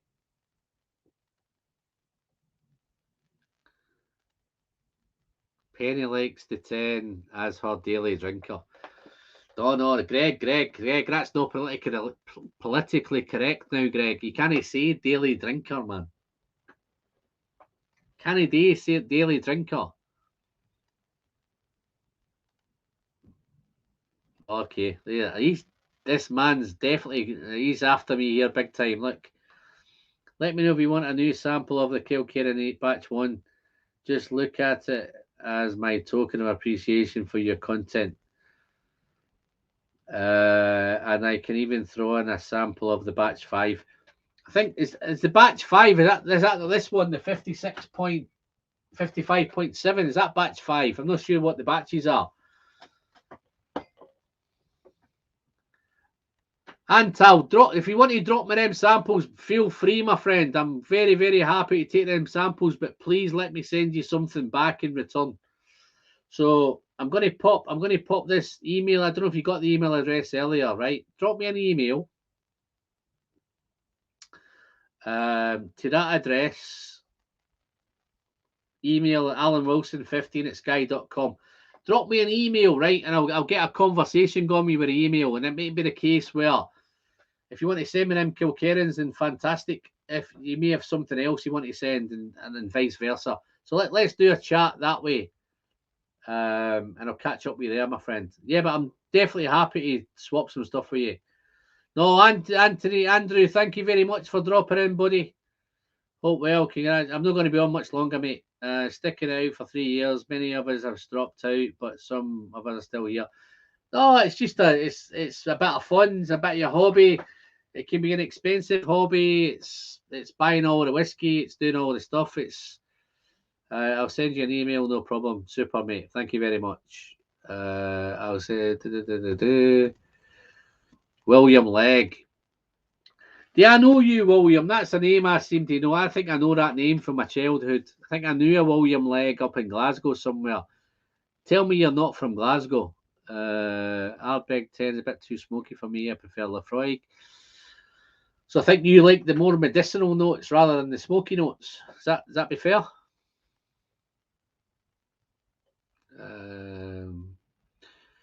Jagson, how you doing, Jag? Congratulations on your subs. Oh, I could get hold of a Kilkerran. That's strength. Oh, you can't get hold of it. Can you let me know your secret?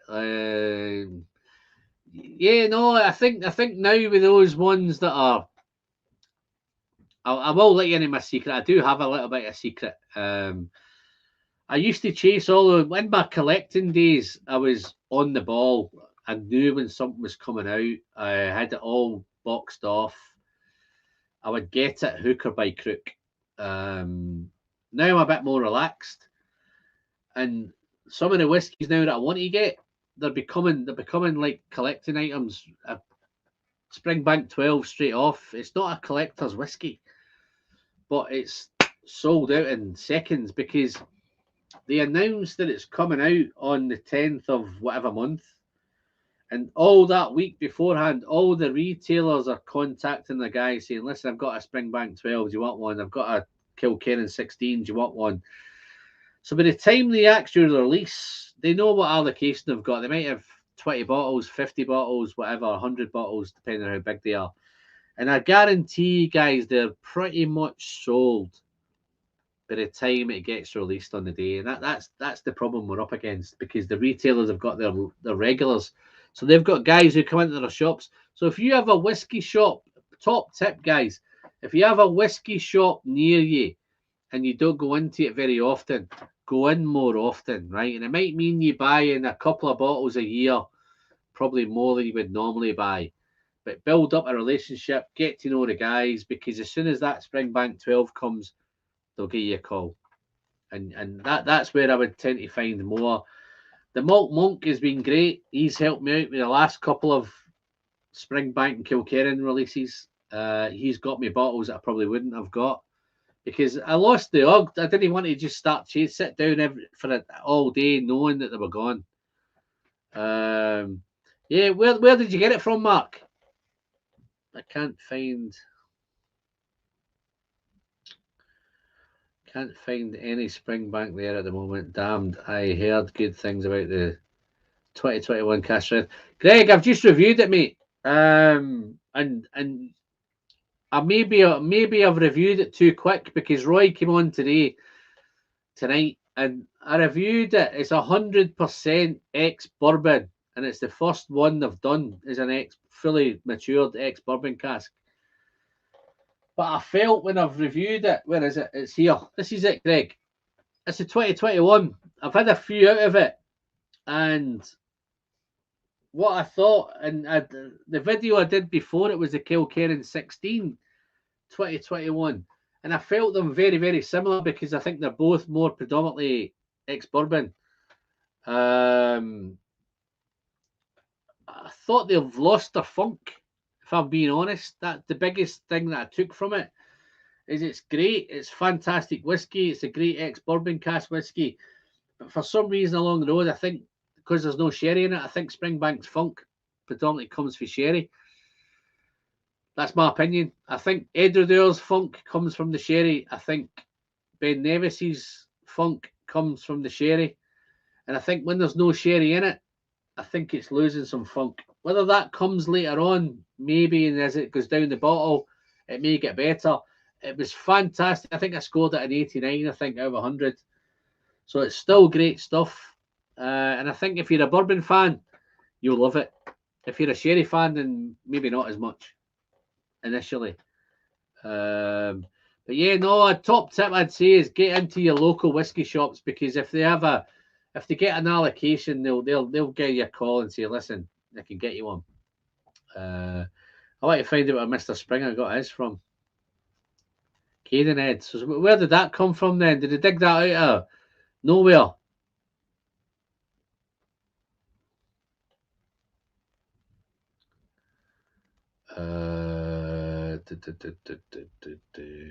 I'll probably agree mainly, Alan. Yeah, no, I think, Greg, I enjoyed it. But if you're buying Springbank for the Springbank funk, then I don't think there was much funk there. That's the biggest point that I picked. And I try to get it across the video, I think. I think I got that across there. The Kilkerran was the same. I think if I had the choice between the Kilkerran 12 and the Kilkerran 16, I think I'd buy the 12 all day long. Good tip to have good. Yeah, have relationships with your local guys are there, mate. You're the bread and butter.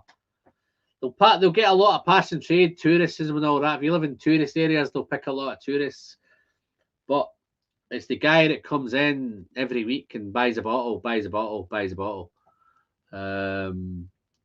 It's Springbank 10 good. I'll give you a top tip. This one, Paul.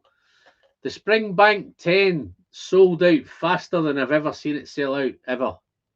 I've got a couple of old bottles in the Springbank 10. That's the old bottle.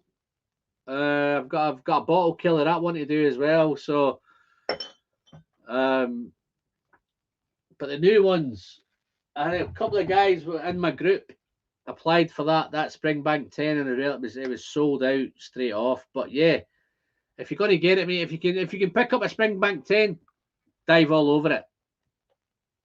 I still have a Springbank 12 to open from 2014. Wow, I still have one bottle of 12 cask strength 14.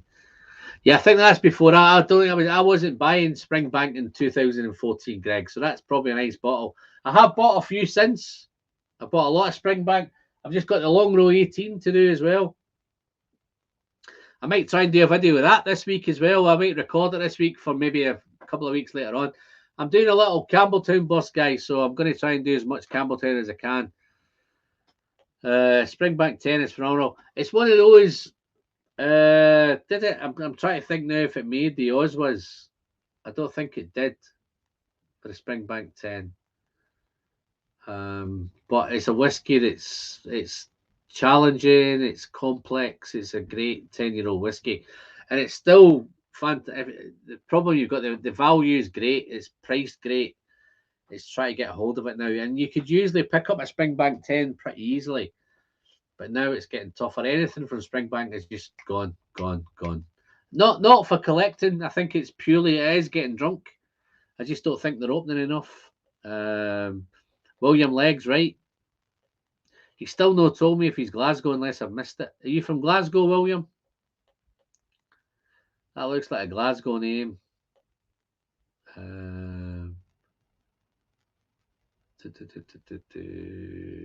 missed what Greg's.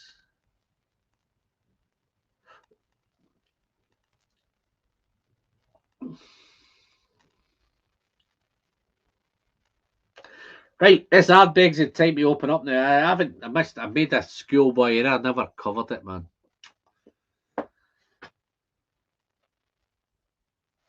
Oh, that's he's French, man. Where in France are you, William? You might be close to Greg. Greg's in Paris.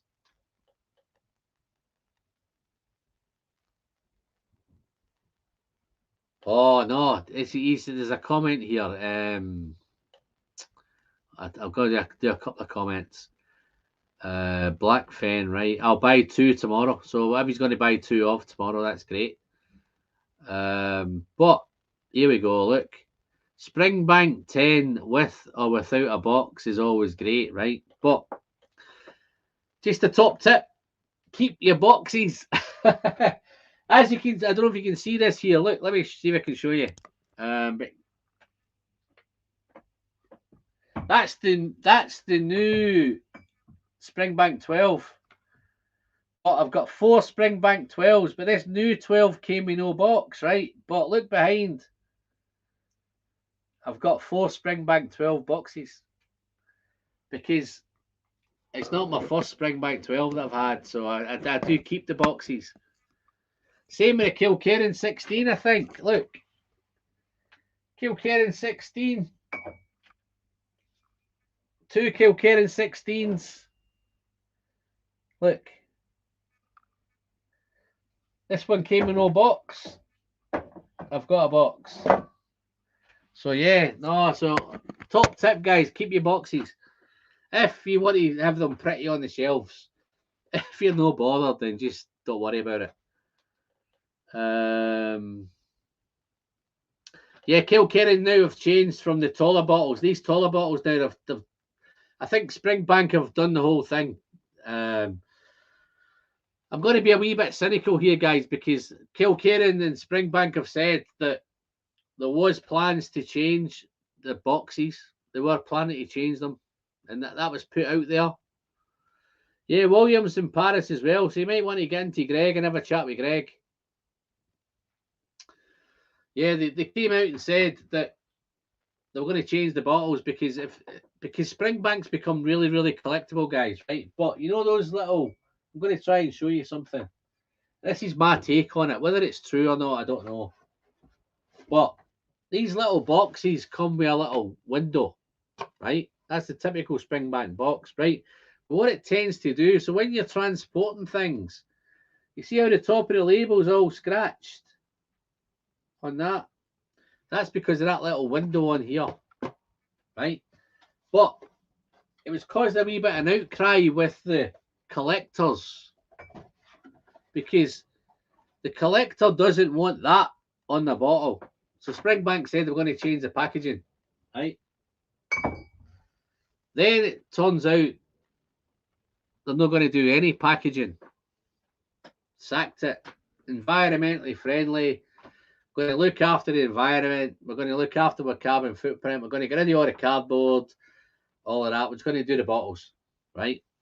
And then I got a comment recently on one of my channels saying, Alan, it's all nonsense because Springbank, because of Brexit, they had to change their supplier from Europe to somewhere in the UK, and it was too expensive.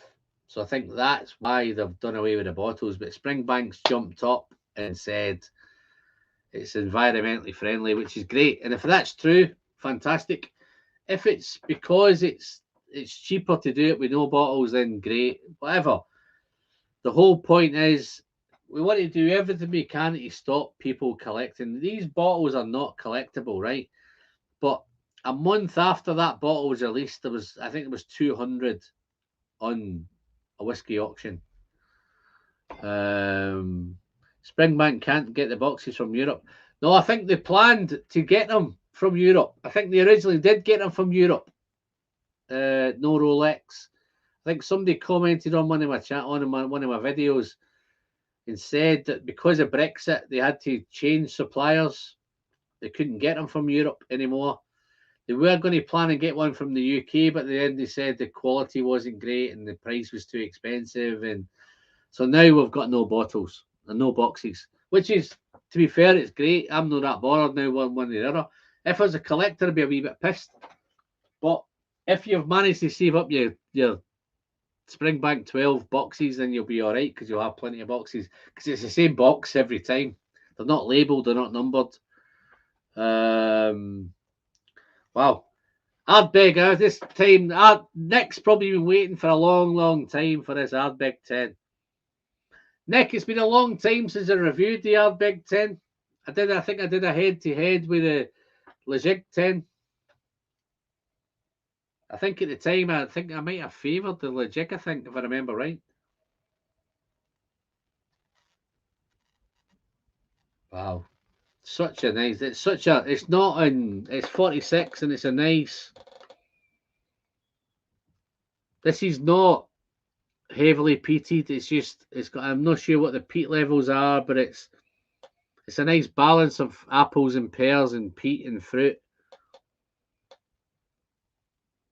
It's not too smoky on the nose, it's a real sweet nose. So I think if you were getting into, I think this is why this has ended up in the Oswas is the entry level. Now, I know there's been some discussion saying it's not an entry level whiskey. I think this is if you're entry level peat, I think this is good. I think the Kilkerran 12 is great for peat. I think the Highland Park 12 is great for peat. There's some real nice Taliskers are great entries for getting into smoky whiskies. This just takes you to the next level. This is next level smoky whiskey, but it's still got those ex-bourbon casks. It's still got those little bit of sherry casks in there. There's so much going on. We've bought 34 bottles of Ardbeg in the last 20 months. 8 of those were the Tim. Yeah. And I guarantee you've drunk them all. So what else? I take it, yeah. Let me give you a wee hazard of what you've bought then, Nick. You've bought a Noogie or a couple of Oogies. You've got your bought a Corrie Vrecken. Not sure if you bought the Anoa. You wouldn't have bought many Anoas, have you? I'd buy this before I'd buy the Anoa.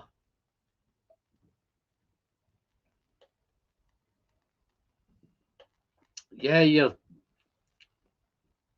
Klein Leasy's got a little hint in there, you're right. Little touch in there somewhere. I take it Greg's getting off. 1 bottle of 10 still on. You've drunk 9 bottles of Ardbeg 10, man. Wowee. I think I might have missed that, Greg. Yeah, Greg, if you're getting off, mate, fantastic. Thanks for popping in, mate. Guys, if you've not checked out Greg's channel, you know what to do. Dive over. This is the secret, though. Dive over, give him a sub, but don't just give him a sub and get off. Give him a sub, drop him a comment and tell him that Alan sent you. Yeah, that'd be great. Cheers, Greg. Hope you're keeping well, buddy. We need to send some more samples, Greg. Let's do a swap soon.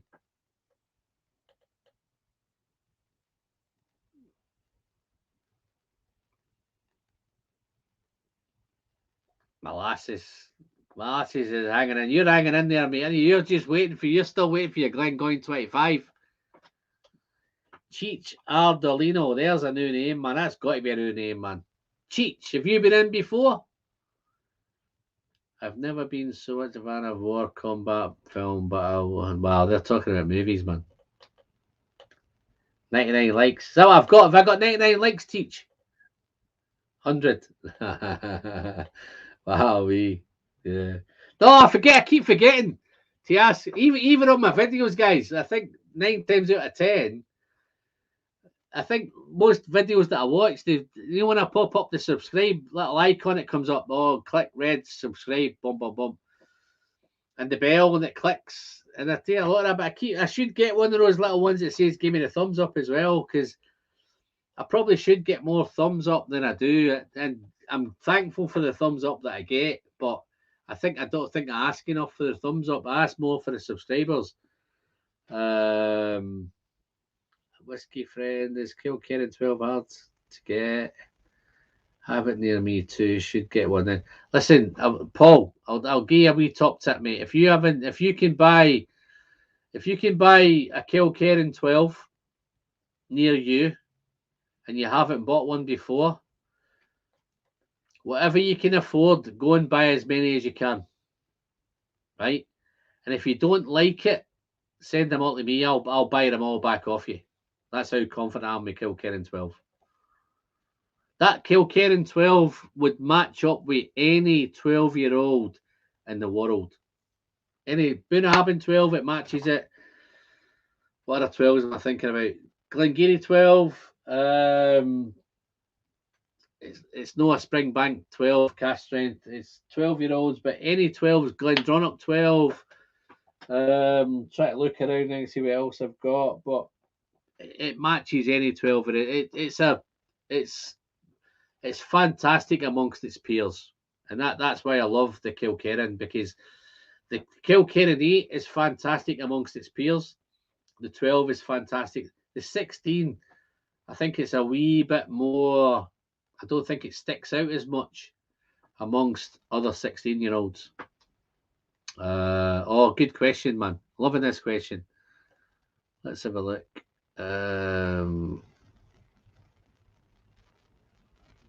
Okay, I do a bit of both. I'm going to show you something, if I can find it.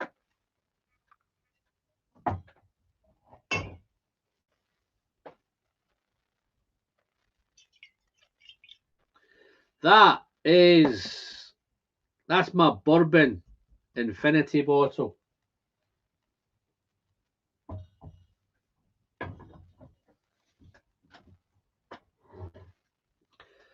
And this one, look at that bad boy. That is my single malt, Scotch single malt Infinity bottle.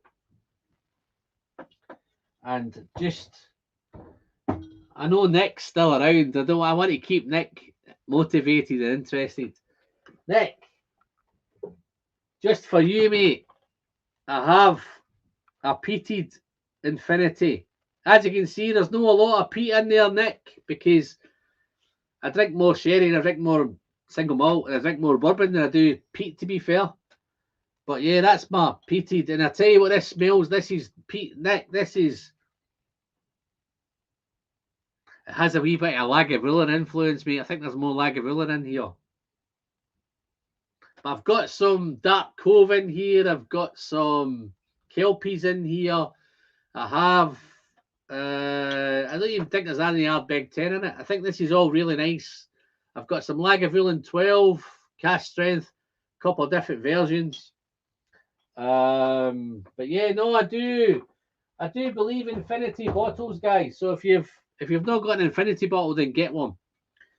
But what I tend to do is, it may be when I open something, then I'll pour a little bit into an Infinity bottle. I tend to do it more when I open it rather than when I get to the bottle kill. I think I just feel it's got more life when it's earlier in its journey rather than it's later. So when I get to the bottoms of bottles, then I tend to bottle kills. I tend to pour them into sample bottles rather than have them in these big big bottles. But I picked up these bottles recently, guys. Look at these beautiful bottles, man. I just need to figure out how I'm going to get some labels on them. So let's pop these back.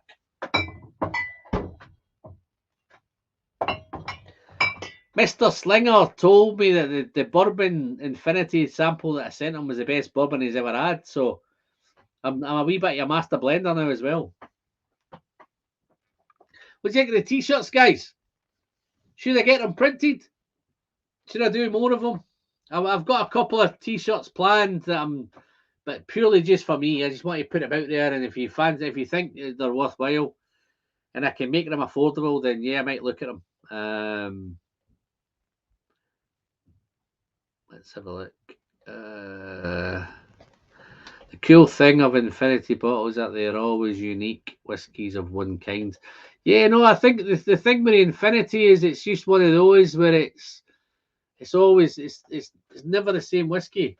You're going to get a different dram every time because there's different things going into it. Again, it's the samples. Look at the Bourbon one has got battered because that's not the fact of me smashing into it. That's the fact of me kind of sending out lots of samples of it. So I send out lots of samples, and once I pour it and it's quite nice, then I'll send out samples here, there, and everywhere. But I don't drink as much bourbon as I do single malt. So the single malt one's pretty much that's a full level bottle. That needs to get. I need to either start drinking it or start shipping it out. Mo, I might send you a couple of samples of my Infinity bottles as well, mate, just to get these levels down a little bit. I pour. Yeah, no, I'm the same, Nick. That's what I take to do the Infinity bottles. I pour the first dram of a new bottle into my Infinity, the last dram goes in. Yeah, exactly. That's what I do. We're on the same wavelength, my friend. That's why we get on so well. Well, I can't believe, man. 3 hours, 42 minutes, guys. I did plan this for like 2 hours. We're heading towards 4 now. What's he saying, man?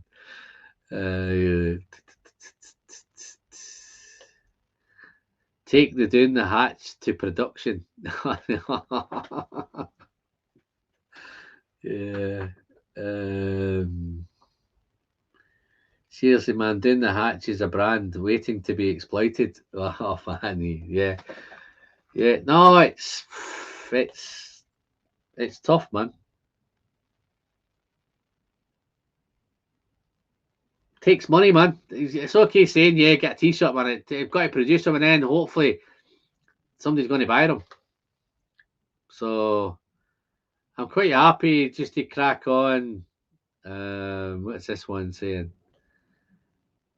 That could seriously catch on. What, doing the hatch? Yeah, no, I like it.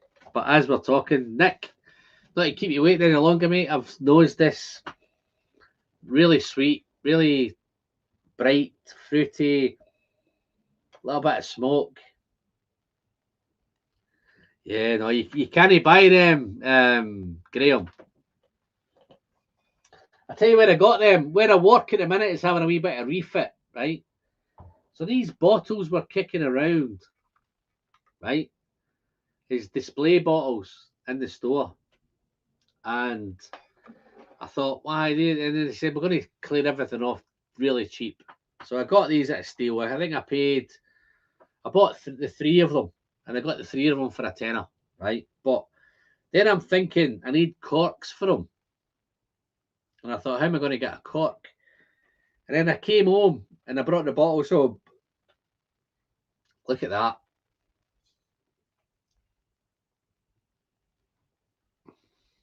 Perfect. Like, even pops, I think. It even gives me a wee pot. The cork couldn't have been any perfect for this bottle. And listen when it goes on, look. Just snaps in perfect. Absolutely fantastic. And then luckily enough, the story with this cork, this is even crazier, this cork. Right? I thought, I've got another Elijah Craig cork, it'll fit that one perfect. The bottles look the same, but they're different. because that one's wider. And I thought, well, I've got no cork for it. And then I'm cleaning my whiskey glasses, right? And my wife's got a cabinet in the kitchen. And sometimes she either brings the glasses in the air or she sticks them in the cabinet. So I'm looking in the cabinet and I'm looking up in the top shelf and I see a glass up there with a little whiskey glass and I thought, that looks like a cork in there. I says, what's that? And sure enough, there's a champagne cork that she saved, which fits my glass perfect. So yeah, absolutely bang on. Bob's your uncle. Beautiful bottles. But this, I've not been, in fact, I'm going to drink a wee bit of this. I'm going to pour a bit. I'll put a topper on it and I'll finish off next Ardbeg. So I've not been to this for a long time, guys. But there's some really good stuff in this.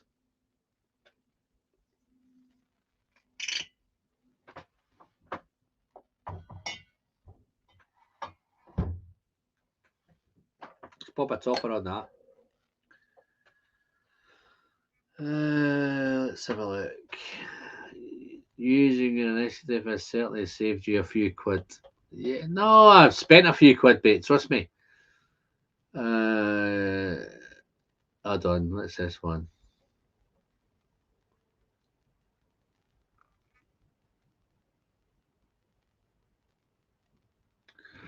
I use dark colour bottles for it because they're around for many years now. Okay.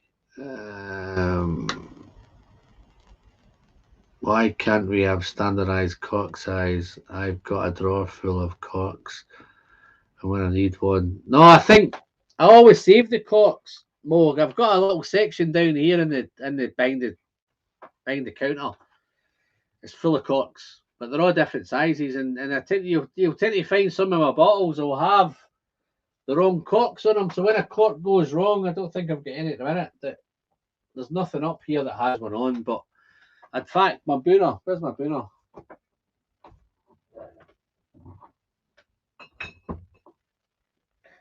Here's my booner. Look, my booner 12. I had a dodgy cork on it, right? But look what's on it now.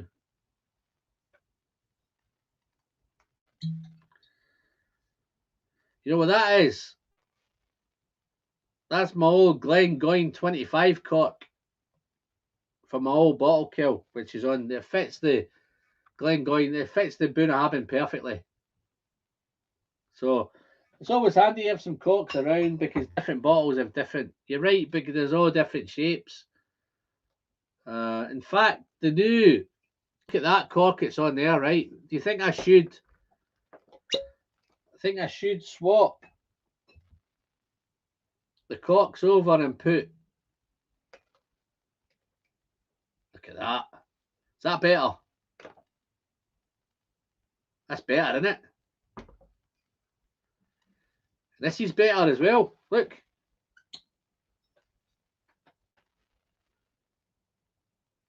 I'm going to swap them.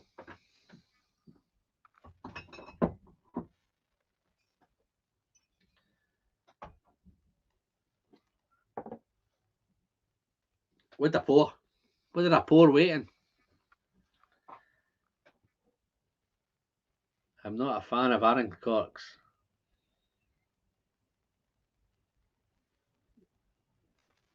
There you go, man. Gary's off. I'm off. Once again, congrats 3 years and you're sharing doing the hatch. Trademark that. Yeah. Okay. Cheers, Gary. Thank you very much, mate. Been a pleasure having you around for so long, buddy.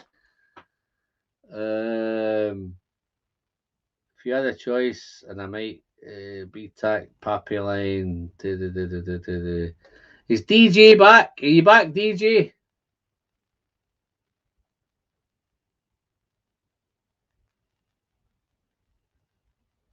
I don't know if DJ's back or not.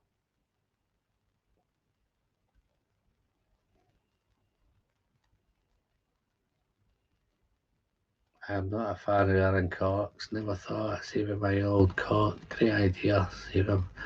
No, Gary, save them all, mate. Because once you get a dodgy one, you need something to put in it.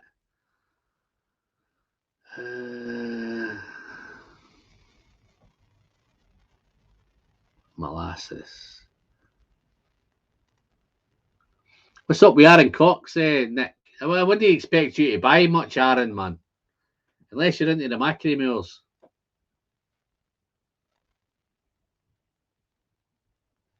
I've got a pour here, guys. I don't even know. I must have poured it earlier when Roy was in. I'm not too sure what it is, man.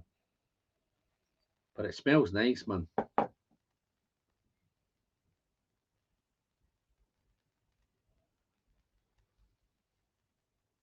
think this might even be the Knob Creek.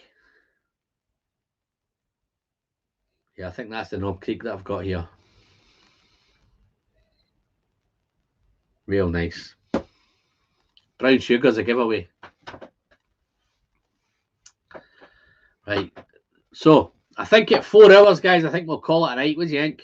We've had enough. Oh, DJ's back. Yes, back, man.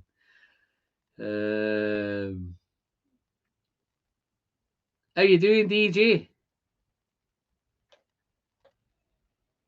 I was going to get off about half an hour ago, but I thought, no, I'll wait till my mate comes back, and then I'll get off.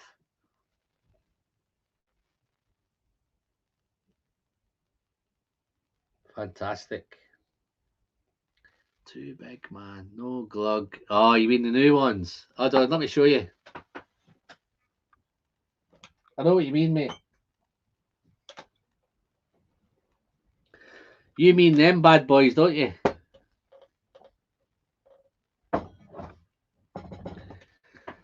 You mean them bad boys? Not only is there no glug, there's no pop either.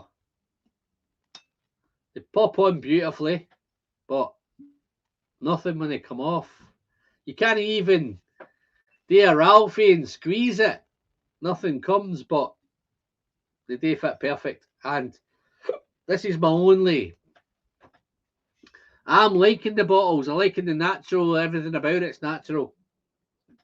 I'm coming around to the style of it, but I do miss the glug. You're right. Super. So let me have a wee sip of this. My cork of the HP 17 broke and none of my corks fit, so I put half cork in and wrapped with it. Wow, okay. Oh, you need more corks, mate. Okay, James is getting off. James, cheers, buddy. Get off to what? To bed, Alan. To what? Get your bed, Alan. Work tomorrow. Yeah, I know, but I'm trying my best, guys. I'm going to call it a day in about 8 minutes, I think. I might be able to get the finish this hard big.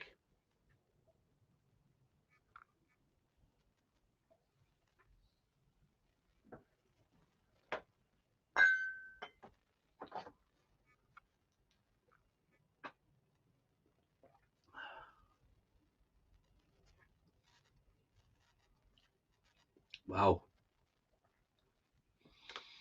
Now I know why this is so popular, guys. This is a awesome whiskey. Even it's not as smoky as you think. It's smoke there. It's more probably smoke than peat, but it's not dry. It's not sooty. It's just real. And the balance. It's a wonderful, wonderful balance, man. I think that's the best thing about it. A little bit of cooked meats there now as well. A bit of barbecued meat. Wow. As that's developing, I think Glenn's gone off. Glenn, cheers, buddy. Thank you very much for your super chat earlier, fella. I think we're down to 24. I think we'll call it a night pretty soon, but where's Glenn? Yeah, Glenn's getting off. Cheers, Glenn. Take care, man. You take care soon as well, buddy. DJ Beacon. That Aaron stuff is so damn good. The Bodega over the Bothy.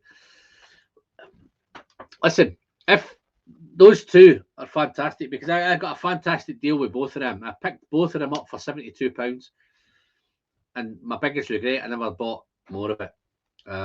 But the Bothy has always been great. And if you're an ex-bourbon cask man, then you'll love the Bothy. If you're a sherry guy, then it'd be the Bodega all day long. Both fantastic, cask strength, 50 odd pounds here in the UK. That may be a wee bit more in the States, a wee bit more in different markets, but the Arran stuff is fantastic. All day long, it's one of my favourite distilleries. In fact, I think I may have a top tip. Is it after midnight? Oh, I've got 6 minutes. I wasn't going to get any of my nominations, but I think when it came to my nominations for Distillery of the Year, right, I couldn't split them. I put 2 down.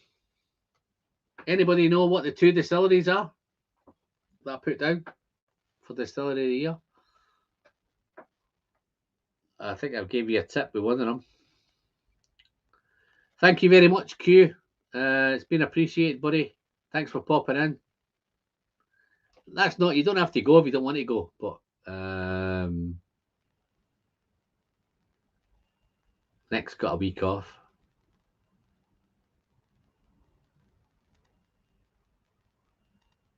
Try to catch up some of these chats. Guys, are you popping in at the Whiskey Friend? Because nothing's highlighting on here for me, so I'm struggling to catch up with you. Some of your comments, I'm missing some of your comments. I think, oh, Molasses nailed it, man. Molasses, Mike, you know me so well, man.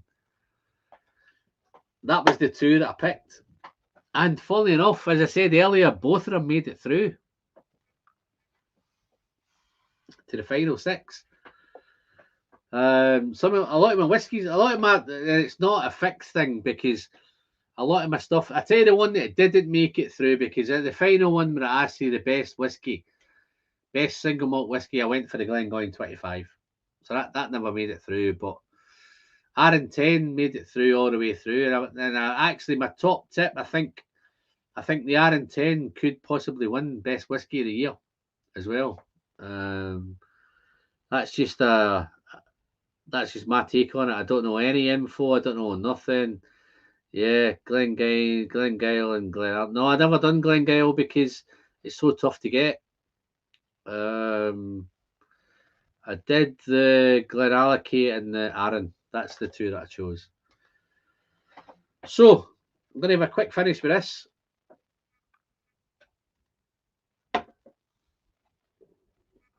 So nice. So easy to drink. Even at 46%, it's so easy.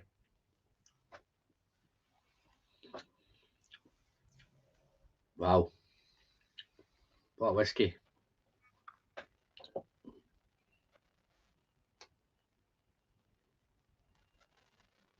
Okay, Deanston.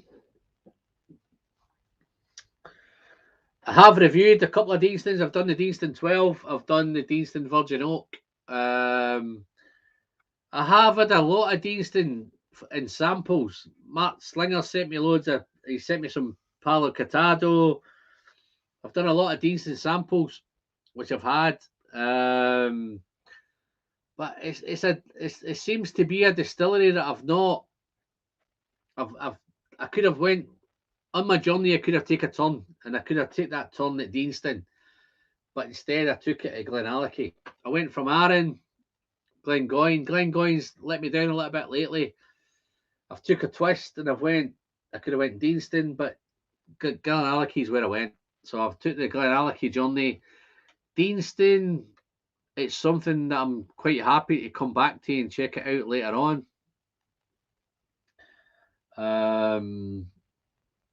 There doesn't seem to be enough to excite me, and I think with Deanston, I think sometimes when you've got those special bottles, maybe I think I did an 8-year-old Bordeaux, which was fantastic. I've done the Virgin Oak, which is great for the money. I've not tackled the supermarket one. I think there's a Bourbon supermarket whiskey one kicking around somewhere. I've not tackled that. The 12 is great. Funnily enough, I've just had one delivered a few weeks ago in the 12, but they're indoors. But yeah, no, Deanston's great. But I'm a Glenallachie man at the minute.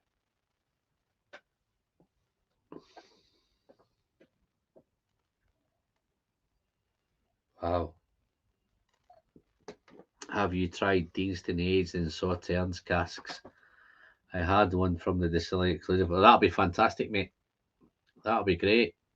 At the Whiskey Friend, Thanks a lot, Alan. Could you share your email again? It's on the bottom there, mate. It's on the bottom of the screen. See it there? Alan, email alanwilskin15@sky.com. Just down there, mate. Pick up that one. It's super. So that's just hit 4 hours, guys. So I'm going to call it a night. I'm going to end it here. Thank you very much for everybody that's popped in. Thank you to Roy. Thank you to Marty, the Whiskey Nose. Hope everything's okay, Marty. Let's reschedule something. We'll do another one, another live stream sometime soon, mate. I'm up for that. I was looking forward to sharing some bourbon with you and sharing some scotch with you. Glad Roy dropped in. Thank you for you guys. Thanks for the last 3 years. I've loved every minute of it. If you've liked it, hit the like button. If you're catching this on Facebook, fantastic, folks. Dive into pick it up on the live on the replay. If you've missed it, dive in, pick up bits when you can. But guys, I'm Alan, and here's to the next 3 years. Yeah, super.